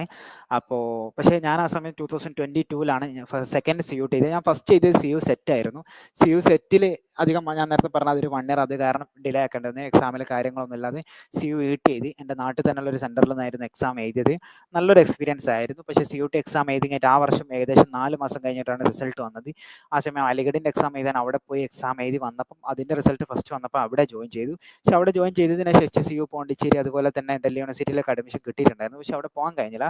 കാരണം മിഡിൽ ഈസ്റ്ററിൽ ഇന്ത്യയിലെ ഏറ്റവും ബെസ്റ്റ് ക്യാമ്പസ് അലിഗഡ് ആയതുകൊണ്ട്, എസ്പെഷ്യലി ഇർഫാൻ ഹബീബ് ഒക്കെ പഠിച്ച ക്യാമ്പസ് അലിഗഡ് ആയതുകൊണ്ട് അവിടെ തന്നെ പഠനം കണ്ടിന്യൂ ചെയ്യായിരുന്നു. അപ്പോൾ പറയാനുള്ളത് എന്താണെന്ന് വെച്ചാൽ നിങ്ങളൊരു ക്യാമ്പസ് ചൂസ് ചെയ്യുമ്പോൾ നിങ്ങളെ കോഴ്സിന് പറ്റിയ ആപ്റ്റ് ആയിട്ടുള്ള ക്യാമ്പസ് ചൂസ് ചെയ്യാൻ നോക്കുക. ഇപ്പോൾ ഹിസ്റ്ററി ഞാൻ പറഞ്ഞല്ലോ, മിഡിൽ ഹിസ്റ്ററിയിൽ അലിഗഡാണ് അടിപൊളി. ഇപ്പോൾ കെമിസ്ട്രിയിൽ വരികയാണെങ്കിൽ നിങ്ങൾക്ക് ഇൻഡസ്ട്രിയൽ കെമിസ്ട്രി ഉണ്ട്, കെമിക്കൽ കെമിസ്ട്രി ഉണ്ട്, അങ്ങനെ ഒരുപാടുണ്ട്. ലൈഫ് സയൻസ് ഡിപ്പാർട്ട്മെൻറ്റിൽ വരികയാണെങ്കിൽ നിങ്ങൾക്ക് ഒരുപാട് കോഴ്സുകളുണ്ട്. ഇംഗ്ലീഷിലാണെങ്കിൽ ഇഫ്ലു ആണ് ഏറ്റവും ബെസ്റ്റ്. അപ്പോൾ നിങ്ങൾക്ക് പറ്റിയ MCAയിൽ വരികയാണെങ്കിൽ ഏറ്റവും ബെസ്റ്റ് എന്ന് പറയുന്നത് നിങ്ങൾക്ക് ഡൽഹി യൂണിവേഴ്സിറ്റി ആണ്. എക്കണോമിക്സിന് DSC Delhi school of economics, അങ്ങനെ അല്ലെങ്കിൽ കേരളം വിട്ടു പോകാൻ താല്പര്യം അല്ലെങ്കിൽ CDS തിരുവനന്തപുരം JNUവിൻ്റെ അണ്ടറിൽ ഓഫ് ക്യാമ്പസ് ആണ്. നമ്മൾ സ്റ്റുഡൻറ്റ് ഇപ്പോൾ CDSൽ പഠിക്കുന്നുണ്ട്. കഴിഞ്ഞ നമ്മൾ എക്കണോമിക്സിന് ഓറിയൻറ്റേഷൻ എടുക്കാൻ വന്ന മാം അവിടെ പഠിക്കാൻ, അനഘ മാം. അപ്പോൾ നിങ്ങൾ പറയാനുള്ളത് എന്താണെന്ന് വെച്ചാൽ നല്ല രീതിയിൽ പഠിക്കുക, നല്ലൊരു ക്യാമ്പസിൽ എത്തിച്ചേരാം. അതാണ് പറയാനുള്ളത്. നല്ല വൈബ്രൻ്റ് ആയിട്ടുള്ള ക്യാമ്പസിൽ നിങ്ങൾക്ക് എത്തിച്ചേരാം, നിങ്ങളെ ലൈഫ് സെറ്റിലാക്കാം. അതൊക്കെയാണ് ഇതിൽ പ്രധാനമായിട്ടും പറയാനുള്ളത്. പിന്നെ മറ്റൊരു പ്രധാനപ്പെട്ട കാര്യം പറയാനുള്ളത്, എല്ലാ ക്യാമ്പസിലും ഫീസ് ഉണ്ട് കേട്ടോ. ഒരു ക്യാമ്പസിലും ഫീസ് ഇല്ലാന്ന് വിചാരിച്ചു കഴിഞ്ഞാൽ നിങ്ങൾ CUT നോക്കണ്ട. എല്ലാ ക്യാമ്പസിലും ഫീസ് ഉണ്ട്. അപ്പോൾ ഫീസ് ഇല്ലാതെ രക്ഷപ്പെടാമെന്നുണ്ടെങ്കിൽ JNU തന്നെ നോക്കാം. JNUവിൽ ഒരു വർഷത്തെ ഫീസ് എന്ന് പറയുന്നത് 2 വർഷത്തേക്ക് ഏകദേശം 800 രൂപേൻ്റെ അടുത്താണ് ഫീസ്. 2 ഇയറിനൊക്കെ 800 രൂപേൻ്റെ അടുത്താണ് ഫീസ്. 800 രൂപ എന്ന് പറയുമ്പം ഇപ്പോൾ നമ്മൾ പുറത്ത് ഫുഡ് കഴിക്കാൻ പോവുകയാണെങ്കിൽ ഇപ്പോൾ നമ്മളിപ്പോൾ ഒരു മന്തിയൊക്കെ കഴിക്കാൻ പോവുകയാണെങ്കിൽ ഒരു ഫുൾ മന്തിൻ്റെ പൈസ ആണ് 800. അതാണ് 2 ഇയറിനൊക്കെയുള്ള ഫീസ് എന്ന് പറയുന്നത്. ഇനി അതല്ല, നിങ്ങൾ എന്താ പറയുക, ഒരു പെട്രോൾ അടിക്കുകയാണെങ്കിൽ ഇപ്പോൾ വണ്ടിയിൽ പെട്രോൾ അടിക്കുന്ന എമൗണ്ട് ആണത് 2 ഇയറിനൊക്കെയുള്ള ഫീസ് എന്ന് പറയുന്നത്. അത്രയും അഫോർഡബിൾ ക്യാമ്പസ് ആണ് JNU എന്ന് പറയുന്നത്. പിന്നെ അവിടുത്തെ ഹോസ്റ്റൽ പറയാനുള്ളത്, ഹോസ്റ്റൽ ഫ്രീ ആണ്. ഹോസ്റ്റൽ യാതൊരുവിധ ഫീസും ഇല്ല. പിന്നെ പറയാനുള്ളത് അവിടെ ഫുഡിന് 2000 രൂപയോളം ഫീസ് ഉണ്ട്. പക്ഷേ അൺലിമിറ്റഡ് ആയി നിങ്ങൾക്ക് ഫുഡ് കഴിക്കാൻ പറ്റും. നല്ല ഓപ്പർച്യൂണിറ്റിയാണ് JNU എന്ന് പറയുന്നത്. അപ്പോൾ അവിടെ തന്നെ പരമാവധി ജോയിൻ ചെയ്യാൻ നോക്കാം. പിന്നെ ഞാൻ പഠിച്ച അലിഗഡിനെ കുറിച്ച് പറയാനുള്ളത്, അവിടെ ഹോസ്റ്റൽ ഫ്രീ ആണ്. ഫുഡിന് മാസം 1500 രൂപയാണ് വരുന്നത്. പിന്നെ അതുപോലെ തന്നെ അവിടുത്തെ എൻട്രൻസ് എക്സാം വേറെ തന്നെയാണ്. അലിഗഡും ജാമ്യയൊക്കെ അത് നിങ്ങൾ വേറെ തന്നെ എഴുതണം, അവിടെ പോയി എഴുതേണ്ടതുണ്ട്. അപ്പോൾ അങ്ങനത്തെ ഒരു പ്രശ്നം അതിനും കിടക്കുന്നുണ്ട്. പിന്നെ ഡൽഹി യൂണിവേഴ്സിറ്റിയിൽ വരുമ്പോൾ ഡൽഹി യൂണിവേഴ്സിറ്റി കുറച്ച് എക്സ്പെൻസീവ് ആണ്. ഏകദേശം നിങ്ങൾക്ക് ഒരു 20,000-ന്റെ മുകളിൽ വരും 2 ഇയറിനൊക്കെയുള്ള ഫീസ് എന്ന് പറയുന്നത്. പോണ്ടിച്ചേരിയും HCU ഒക്കെ ഏകദേശം ആ ഒരു റേഞ്ച് ഫീസ് വരുന്നതാണ്. പിന്നെ അപ്പം ഇതാണ് പറയാനുള്ളത്. പിന്നെ ഗ്രാൻഡ് ഉണ്ടോ എന്ന് ചോദിച്ചിട്ടുണ്ട്. ഗ്രാൻഡ് നിങ്ങൾക്ക് അവൈലബിൾ ആണ്. സെൻട്രൽ യൂണിവേഴ്സിറ്റിയിൽ ഗ്രാൻഡ് കിട്ടും. പിന്നെ കേരളത്തിൽ കിട്ടുന്ന Joseph Mundassery scholarship, CH Muhammad Koya scholarship, പിന്നെ അതുപോലെ തന്നെ ചീഫ് മിനിസ്റ്റർ ഇപ്പോഴത്തെ CPM സർക്കാരിൻ്റെ ഒരു ചീഫ് മിനിസ്റ്റർ സ്കോളർഷിപ്പ് ഉണ്ട്. നിങ്ങൾ യൂണിവേഴ്സിറ്റി റാങ്ക് ഹോൾഡേഴ്സ് ആയിട്ടാണെങ്കിൽ മസ്റ്റ് ആയിട്ട് കൊടുക്കണം. ഞാൻ അലിഗഡ് പഠിക്കുമ്പോൾ എൻ്റെ കൂടെയുള്ള 2 ഫ്രണ്ട്സിന് 1 lakh സ്കോളർഷിപ്പ് ഇട്ടിട്ടുണ്ട്. കറക്റ്റ് 1 lakh നിങ്ങൾക്കും കിട്ടും. നിങ്ങൾ യൂണിവേഴ്സിറ്റി റാങ്ക് ഹോൾഡേഴ്സ് ആണെങ്കിൽ ടോപ്പ് 10 അങ്ങനെ എന്തോ വന്നാൽ മതി. 1000 കുട്ടികൾക്കാണ് ഒരു വർഷം സ്കോളർഷിപ്പ് കൊടുക്കുക 1 lakh വെച്ചിട്ട്. പിന്നെ UGCൻ്റെ 1 lakh സ്കോളർഷിപ്പ് ഉണ്ട്, അത് കൊടുക്കാൻ നോക്കുക. പോസ്റ്റ് മെട്രിക് സ്കോളർഷിപ്പ് കൊടുക്കുക. പിന്നെ കേരളത്തിൽ ഏതൊക്കെ യൂണിവേഴ്സിറ്റിയാണ് വരുന്നത് ചോദിക്കുന്നുണ്ട്. എക്കണോമിക്സുകാർക്ക് CDS വരുന്നുണ്ട്. പിന്നെ ഡിജിറ്റൽ യൂണിവേഴ്സിറ്റി വരുന്നുണ്ട് Thiruvananthapuram, central university of Kasaragod വരുന്നുണ്ട്. ഇത് 3 CUTയിൽ വരുന്നത് കേട്ടോ. സോ എബോ 1 lakh കാണാൻ യൂണിവേഴ്സിറ്റി ഫീ വയ്ക്കുന്നുണ്ട്. ഒരു യൂണിവേഴ്സിറ്റി 1 lakh എബോ ഫീസ് ഇല്ല കേട്ടോ. സെൻട്രൽ യൂണിവേഴ്സിറ്റി എല്ലാം മസ്റ്റ് 25,000 രൂപേൻ്റെ താഴത്തെ ഫീസ് ഉണ്ടാവുള്ളൂ. പിന്നെ MBAക്കാർക്കാണ് 1 lakh എബോ പോവുക. ഇപ്പോൾ JNUവിൽ MBAക്ക് ഫീസ് വരുന്നത് വളരെ കുറവാണ്. പക്ഷേ അതേസമയം JNUവിൽ പ്രൈവറ്റ് MBA ഉണ്ട്. അതായത് നിങ്ങൾക്ക് സെൽഫ് ഫിനാൻസ് ആയിട്ട് JNU തന്നെ പഠിക്കണമെന്നുണ്ടെങ്കിൽ പഠിക്കാൻ പറ്റും. അവിടുത്തെ ഫീസ് വരുന്നത് 12 ലക്ഷം രൂപയാണ് കേട്ടോ. അതായത് 2 ഇയറിനൊക്കെയുള്ള ഫീസ് 12 ലക്ഷം രൂപയാണ് JNUവിൽ വരുന്നത്. പിന്നെ അതുപോലെ തന്നെ പോണ്ടിച്ചേരിയിൽ ഫീസ് വരുന്നത് 2 ഇയറിനൊക്കെ അറൗണ്ട് 2 lakhൻ്റെ അടുത്ത് ഫീസ് വരുന്നുണ്ട്. അപ്പോൾ ഓരോ ക്യാമ്പസിൽ അതിനനുസരിച്ച് MBAക്ക് അത്യാവശ്യം നല്ല ഫീസ് വരുന്നുണ്ട്. കാരണം നിങ്ങളെ കോഴ്സ് അത്രത്തോളം പ്രൊഫഷണൽ കോഴ്സ് ആയതുകൊണ്ട് അതിൻ്റെ അനുസരിച്ചുള്ള ഫീസ് ഉണ്ടായിരിക്കും. അതേസമയം IIM ഒക്കെ അറിയാലോ, നിങ്ങൾക്ക് IIM അഹമ്മദാബാദൊക്കെ നിങ്ങൾക്ക് 20 lakhൻ്റെ റേഞ്ച് ഫീസ് വരുന്നുണ്ട്. അപ്പം ഓരോ ക്യാമ്പസിന് അവരുടെ ക്യാമ്പസിൻ്റെ ഒരു വാല്യൂ അനുസരിച്ച് ഫീസ് ഉണ്ടായിരിക്കും. ടിസ്സിലും ഏകദേശം 1 lakh റേഞ്ച് ഫീസ് വരുന്നുണ്ട്. അതാണ് പറയാനുള്ളത്. പക്ഷേ ടിസ്സിൽ പല തരത്തിലുള്ള സ്കോളർഷിപ്പുകളുണ്ട്. ടിസ്സിൽ അഡ്മിഷൻ എടുക്കുമ്പോൾ തന്നെ അതിൽ ഏതെങ്കിലും സ്കോളർഷിപ്പ് കിട്ടിയാൽ നിങ്ങൾക്ക് ഫ്രീ ആയിട്ട് തന്നെ പഠിക്കാൻ പറ്റുന്ന ഓപ്ഷൻസ് ഒക്കെ ഉണ്ട്. പിന്നെ അതുപോലെ തന്നെ അസീം റംജി യൂണിവേഴ്സിറ്റി ഉണ്ട്. അറിയാത്തവരോട് പറയാനുള്ളത് ജനുവരിയിൽ അതിൻ്റെ ഒരു അപ്ലിക്കേഷൻ വരുന്നുണ്ട്. ഈ മാസം വരും. ജനുവരിയിലല്ല, ജനുവരിത്തെ കഴിഞ്ഞിട്ടുണ്ട്. ഇനി ജൂണിലൊക്കെ ഒരു അപ്ലിക്കേഷൻ വരും മിഡ് ടേം ആയിട്ട്. അതിൽ അപ്ലൈ ചെയ്യാം. അവിടെ നിങ്ങൾക്ക് നിങ്ങളുടെ ഫാമിലി ഭയങ്കര ഡിപ്പെൻഡഡ് ആണ്, നിങ്ങൾക്ക് ഫിനാൻഷ്യലി ലോ ഉള്ള ആളാണെങ്കിൽ ഫ്രീ ആയിട്ട് തന്നെ അവിടെ പഠിക്കാൻ പറ്റും. 100% സ്കോളർഷിപ്പ് കിട്ടും. 1 രൂപ പോലും ഇല്ലാതെ ഫുഡും സ്റ്റേയും ഫീസും എല്ലാം കൊടുക്കുന്ന ക്യാമ്പസാണ് അസീം റംജി എന്ന് പറയുന്നത്. സെൻട്രൽ യൂണിവേഴ്സിറ്റി അല്ല, പ്രൈവറ്റ് യൂണിവേഴ്സിറ്റിയാണ്. പക്ഷേ ഏറ്റവും ടോപ്പ് പ്രീമിയം ക്യാമ്പസുകളിലൊന്നാണ് ഇപ്പോൾ ഇന്ത്യയിലത്. ബാംഗ്ലൂരാണ് അവരുടെ ലൊക്കേഷൻ വരുന്നത് കേട്ടോ. അവർക്ക് വേറെ തന്നെ എൻട്രൻസ് എക്സാം ആയിട്ടാണ് വരുന്നത്. അസീം റംജി എൻട്രൻസ് എക്സാം എന്ന് പറയും. ഓക്കെ, അതാണ് പറയാനുള്ളത്. പിന്നെ 25,000 ഹോസ്റ്റൽ ഫീ അടക്കമാണോ ചോദിച്ചത് നോക്കിയിട്ട്. ചില യൂണിവേഴ്സിറ്റിയിൽ 25,000 ഹോസ്റ്റൽ ഫീ പെടും, ചില യൂണിവേഴ്സിറ്റി പെടൂല കേട്ടോ. അതോരോ യൂണിവേഴ്സിറ്റി അനുസരിച്ചിരിക്കും. എക്സാം പഠിക്കാൻ ടിപ്സ് പറഞ്ഞുതരുമോ ചോദിക്കുന്നുണ്ട്. ഏറ്റവും വലിയ ടിപ്സ് എന്താണെന്ന് വെച്ചാൽ കഴിഞ്ഞ 4 വർഷത്തെ ക്വസ്റ്റ്യൻ പേപ്പർ പ്രിന്റ് എടുക്കുക. എല്ലാം ഇപ്പം നിങ്ങൾ ജസ്റ്റ്, ഞാനിപ്പോൾ ഒരു കാര്യം കാട്ടി തരാം. നിങ്ങൾ ജസ്റ്റ് ഇതിനൊക്കെ ജസ്റ്റ് ഗൂഗിൾ തന്നെ സെർച്ച് ചെയ്താൽ മതി. ഇപ്പം നമ്മളെല്ലാം ആപ്പിൽ അത് തരുന്നതാണ്. പക്ഷെ ജസ്റ്റ് ഗൂഗിളിൽ പോയിട്ട് നിങ്ങളിപ്പോൾ CUET PG പ്രീവിയസ് പ്രീ എന്ന് എടുക്കുമ്പോൾ തന്നെ പ്രീവിയസ് ഇയർ ക്വസ്റ്റ്യൻ പേപ്പർ വരും, ശിക്ഷക വരും. പിന്നെ അതുപോലെ തന്നെ അങ്ങനെ ഒരുപാട് വെബ്സൈറ്റുകൾ വരും. ഇതൊക്കെ നിങ്ങൾ ഡൗൺലോഡ് ചെയ്യാം. അല്ലെങ്കിൽ നമ്മളെ ആപ്പ് തന്നെ അതൊക്കെ നിങ്ങൾക്ക് തരുന്നതാണ്. അപ്പോൾ ഇനി എങ്ങനെയാണ് എക്സാം ഉണ്ടാവുക അതിൻ്റെ ഒരു ഡെമോ കൂടി തരാം. എങ്ങനെ ആയിരിക്കും CUT PG എക്സാം ഉണ്ടാവുക. ഓക്കെ, ഇങ്ങനെ ആയിരിക്കും ഉണ്ടാവും. ഫസ്റ്റ് നിങ്ങൾക്ക് ഒരു ഇൻസ്ട്രക്ഷൻ തരും. ആ ഇൻസ്ട്രക്ഷൻ നിങ്ങൾ നെക്സ്റ്റ് അടിക്കാം. പിന്നെ ഇവിടെ നിങ്ങളെ പേരുണ്ടാവും, നിങ്ങളെ ഫോട്ടോ ഉണ്ടാവും, നിങ്ങളെ ID ഉണ്ടാവും, നിങ്ങളെ സിസ്റ്റം നമ്പർ ഉണ്ടാവും. പിന്നെ നിങ്ങൾ ഇവിടെ ടേംസ് ആൻഡ് കണ്ടീഷൻ വായിച്ചിട്ട് അറ്റംപ്റ്റ് ടെസ്റ്റ് കൊടുക്കാം. ഇവിടെ നിങ്ങൾക്ക് ടൈം ലെഫ്റ്റ് ഉണ്ടാവും. ഇത്ര ടൈം കൂടിയാണ് നിങ്ങൾക്ക് അറ്റംപ്റ്റ് ചെയ്യാനുള്ളത് എന്ന് ഇവിടെ ഇങ്ങനെ കാണിച്ചുകൊണ്ടിരിക്കുന്നതാണ്. പിന്നെ അതുപോലെ തന്നെ നിങ്ങൾക്ക് ഇവിടെ മാർക്ക് ഇങ്ങനെ ചൂസ് ചെയ്യാം. ഇങ്ങനെ ഏതാണെന്ന് വെച്ചാൽ അത് ചൂസ് ചെയ്യാം. നിങ്ങളൊരു ക്വസ്റ്റിന് ആൻസർ അറ്റൻഡ് ചെയ്താൽ ഇവിടെ ആൻസർഡ് എന്ന് കാണിക്കും. ഒരു ക്വസ്റ്റ്യൻ വ്യൂ ചെയ്തിട്ട് നിങ്ങൾ അറ്റൻഡ് ചെയ്യാതെ പോയാൽ അത് റെഡ് ആണ് കാണിക്കുക. പിന്നെ നിങ്ങളൊരു ക്വസ്റ്റ്യൻ മാർക്കഡ് ഫോർ റിവ്യൂ കൊടുത്താൽ ബ്ലൂ ആണ് കാണിക്കുക. ഒരു ക്വസ്റ്റ്യൻ ആൻസർ കൊടുത്തിട്ട് മാർക്കഡ് ഫോർ റിവ്യൂ കൊടുത്താൽ പിന്നെ അതെന്തായിരിക്കും, അത് പിന്നെ ഇങ്ങനെ അത് ഓക്കെ അറ്റൻഡ് ചെയ്തിട്ട് മാർക്കഡ് ഫോർ ഇവിടെ ഒരു പച്ച കളർ വരും, അതായത് റൗണ്ടിൽ അടിയിൽ പച്ച വരും. പിന്നെ ഒരു വിസിറ്റ് ചെയ്യാത്ത ക്വസ്റ്റ്യൻ ഇവിടെ വൈറ്റിൽ കാണിക്കും കേട്ടോ. സോ ഇങ്ങനെയാണ് വരിക. പിന്നെ ഈ കറക്റ്റ് ഉണ്ടല്ലോ, ഈ എക്സാമിൻ്റെ ടൈം 19.22 എന്നുള്ളത് നിങ്ങൾക്ക് 90 മിനിറ്റ്. ഇത് കറക്റ്റ് എൻഡ് ചെയ്യുമ്പം ടെസ്റ്റ് ഓട്ടോമാറ്റിക് എന്താവും, സബ്മിറ്റ് ആവും കേട്ടോ. അപ്പോൾ ഇങ്ങനെയാണ് സബ്മിറ്റ് ആണ്. അപ്പോൾ നിങ്ങളോട് എല്ലാവരോടും പറയാനുള്ളത്, നിങ്ങൾക്ക് ആർക്കെങ്കിലും ലാപ്ടോപ്പ് ഉണ്ടെങ്കിൽ നിങ്ങൾ ലാപ്ടോപ്പിൽ എന്താക്കുക, നമ്മൾ എൽനാട് അക്കാഡമിൻ്റെ ടെസ്റ്റ് അറ്റൻഡ് ചെയ്യുക. പിന്നെ അതുപോലെ തന്നെ നിങ്ങൾ ലാപ്ടോപ്പ് ഇല്ലാത്തവരോട് പറയാനുള്ളത്, നിങ്ങൾ കോളേജിൽ പഠിക്കുകയാണെങ്കിൽ നിങ്ങൾ കോളേജിലൊക്കെ സിസ്റ്റം ഉണ്ടാവും. അവിടെ പോയിട്ട് നമ്മളതാ ഈ ക്ലാസ് പ്ലസ് ഈ ഒരു ലിങ്ക് ഉണ്ടല്ലോ, ജസ്റ്റ് നിങ്ങൾ അല്ലാന്നുണ്ടെങ്കിൽ ജസ്റ്റ് ഞങ്ങൾ ആ ലിങ്ക് നിങ്ങൾക്ക് എല്ലാവർക്കും അയച്ചു തന്നിട്ടുണ്ട്. ഒന്നും കൂടെ വേണം അയക്കാം. നിങ്ങളിങ്ങനെ ക്ലാസ് പ്ലസ് എന്നിങ്ങനെ ഗൂഗിളിൽ കയറി കഴിഞ്ഞിട്ട് ക്ലാസ് പ്ലസ് എന്ന് അടിച്ചാൽ മതി. എന്നിട്ട് ഇവിടെ ഉണ്ടാവും ഇങ്ങനെ താഴോട്ട് വന്നാൽ ക്ലാസ് പ്ലസ് സ്റ്റുഡൻറ്റ് ലോഗിൻ. നിങ്ങൾ ക്ലാസ് പ്ലസ് സ്റ്റുഡൻറ്റ് ലോഗിനിൽ പോയിട്ട് നിങ്ങൾ എന്താക്കിയാൽ മതി, നിങ്ങൾ ഓർഗ് കോഡ് എൽനാട് അക്കാഡമിൻ്റെ ഓർഗ് കോഡ് എന്ന് പറയുന്നത് OTKTG ആണ്. എന്നിട്ട് നിങ്ങൾ ഇവിടെ നിങ്ങളെ ഫോൺ നമ്പർ കൊടുത്ത് OTP വന്നാൽ നിങ്ങൾ ആപ്പിലേക്ക് കയറി പോകുന്നതാണ് കേട്ടോ. നിങ്ങൾക്ക് ഏത് ഡിവൈസിലും നമ്മളെ ആപ്പ് തുറക്കട്ടോ. ലാപ്ടോപ്പിൽ ഏത് ലാപ്ടോപ്പിലും തുറക്കാം, മാക്കിൽ തുറക്കാം. അപ്പോൾ അതാണ് അതിൽ പറയാനുള്ളത് കേട്ടോ. അപ്പോൾ ടിപ്സ് എന്ന് പറയാനുള്ളത്, previous year question paper download ചെയ്യുക. എന്നിട്ട് പരമാവധി എന്താക്കുക, നിങ്ങൾ അറ്റംപ്റ്റ് ചെയ്യുക കേട്ടോ. അതാണ് നിങ്ങൾ പരമാവധി ചെയ്യാൻ പറ്റുന്നത്. ഫുഡ് ടെക്നോളജി മൈക്രോബയോളജിക്കൊക്കെ നിങ്ങൾക്ക് ഏകദേശം ഫീസ് വരുന്നത് അതും ഏകദേശം 20-25K റേഞ്ചിലാണ് ഫീസ് വരുന്നത് കേട്ടോ. പോണ്ടിച്ചേരി യൂണിവേഴ്സിറ്റിയിൽ ഗേൾസിന് ഹോസ്റ്റൽ ഫീസ് ഉണ്ടോ അതൊന്ന് നോക്കിയിട്ട് അപ്ഡേറ്റ് ചെയ്യാം കേട്ടോ. എന്തായാലും ഒന്ന് നിങ്ങൾ പേഴ്സണൽ മെസ്സേജ് അയച്ചാൽ മതി കേട്ടോ.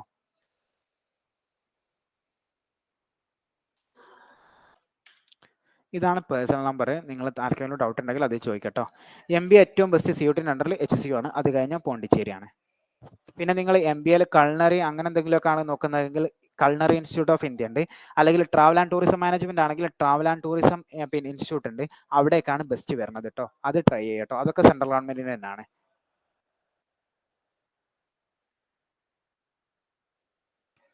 വേറെ എന്തെങ്കിലും ഡൗട്ട് ഉണ്ടോ? ഓക്കെ, നമ്മൾ വൈൻഡപ്പ് ചെയ്യാം. ഇപ്പോൾ ഏകദേശം 8:19 ആയിട്ടുണ്ട്. അപ്പോൾ നമ്മൾ വൈൻഡപ്പ് ചെയ്യാണ്. അപ്പോൾ എല്ലാവരും ഇന്ന് മുതൽ ആപ്ലിക്കേഷൻ സ്റ്റാർട്ട് ചെയ്തോളൂ. വീട്ടിൽ പോയിട്ട് അല്ല, ഇപ്പോൾ എല്ലാവരും വീട്ടിലായിരിക്കില്ല ഉണ്ടാവുക. അപ്പോൾ നിങ്ങളെല്ലാവരും ആപ്ലിക്കേഷൻ സ്റ്റാർട്ട് ചെയ്യാം. അതായിരുന്നു ഇമ്പോർട്ടൻ്റ് ആയിട്ട് പറയാനുള്ളത്. അപ്പോൾ ഇന്നത്തെ ഈ ഒരു സെഷൻ എല്ലാവർക്കും ഹെൽപ്ഫുൾ ആയി എന്ന് കരുതുന്നുണ്ട്. അപ്പോൾ ഹലോ സർ, ഓക്കെ പറഞ്ഞോളൂ. ഞാനായിരുന്നു കേരളത്തിൽ ഏതൊക്കെ യൂണിവേഴ്സിറ്റി ഉണ്ടെന്ന് ചോദിച്ചിരുന്നത്. ഓക്കെ, ഒന്നും കൂടി പറയോ? ഒന്ന് ഡിജിറ്റൽ യൂണിവേഴ്സിറ്റി കേരള, പിന്നെ ഒന്ന് CDS തിരുവനന്തപുരം, അവിടെ എക്കണോമിക്സ് മാത്രമേ ഉള്ളൂ CDSൽ. പിന്നെ ഒന്ന് ഏതാണ്? വരുന്നത് എക്കണോമിക്സിന് വേണ്ടി CDS, ഓക്കെ. അവിടെ എക്കണോമിക്സ് മാത്രമേ ഉള്ളൂ. പിന്നെ സെൻട്രൽ യൂണിവേഴ്സിറ്റി ഓഫ് കേരള ഉണ്ട് കേട്ടോ, കാസർഗോഡ്. ഓക്കെ. ഇത്രയും ഇത് യൂണിവേഴ്സിറ്റി ഇത് ഓക്കെ, താങ്ക് യു. ഇത് 3 മാത്രമേ ഉള്ളൂ. ഓക്കെ, അപ്പോൾ പിന്നെ ഇത്രയും കാര്യങ്ങൾ പറഞ്ഞുകൊണ്ട് ഇന്നത്തെ ഈ ഒരു സെഷൻ വൈൻഡപ്പ് ചെയ്യാണ്. എല്ലാവർക്കും ഹെൽപ്പ് ആയി എന്ന് കരുതുന്നു. ഓക്കെ, ഇവിടെ എത്തിച്ചേർന്ന എല്ലാ സ്റ്റുഡൻസിനും താങ്ക് യു ആൾ.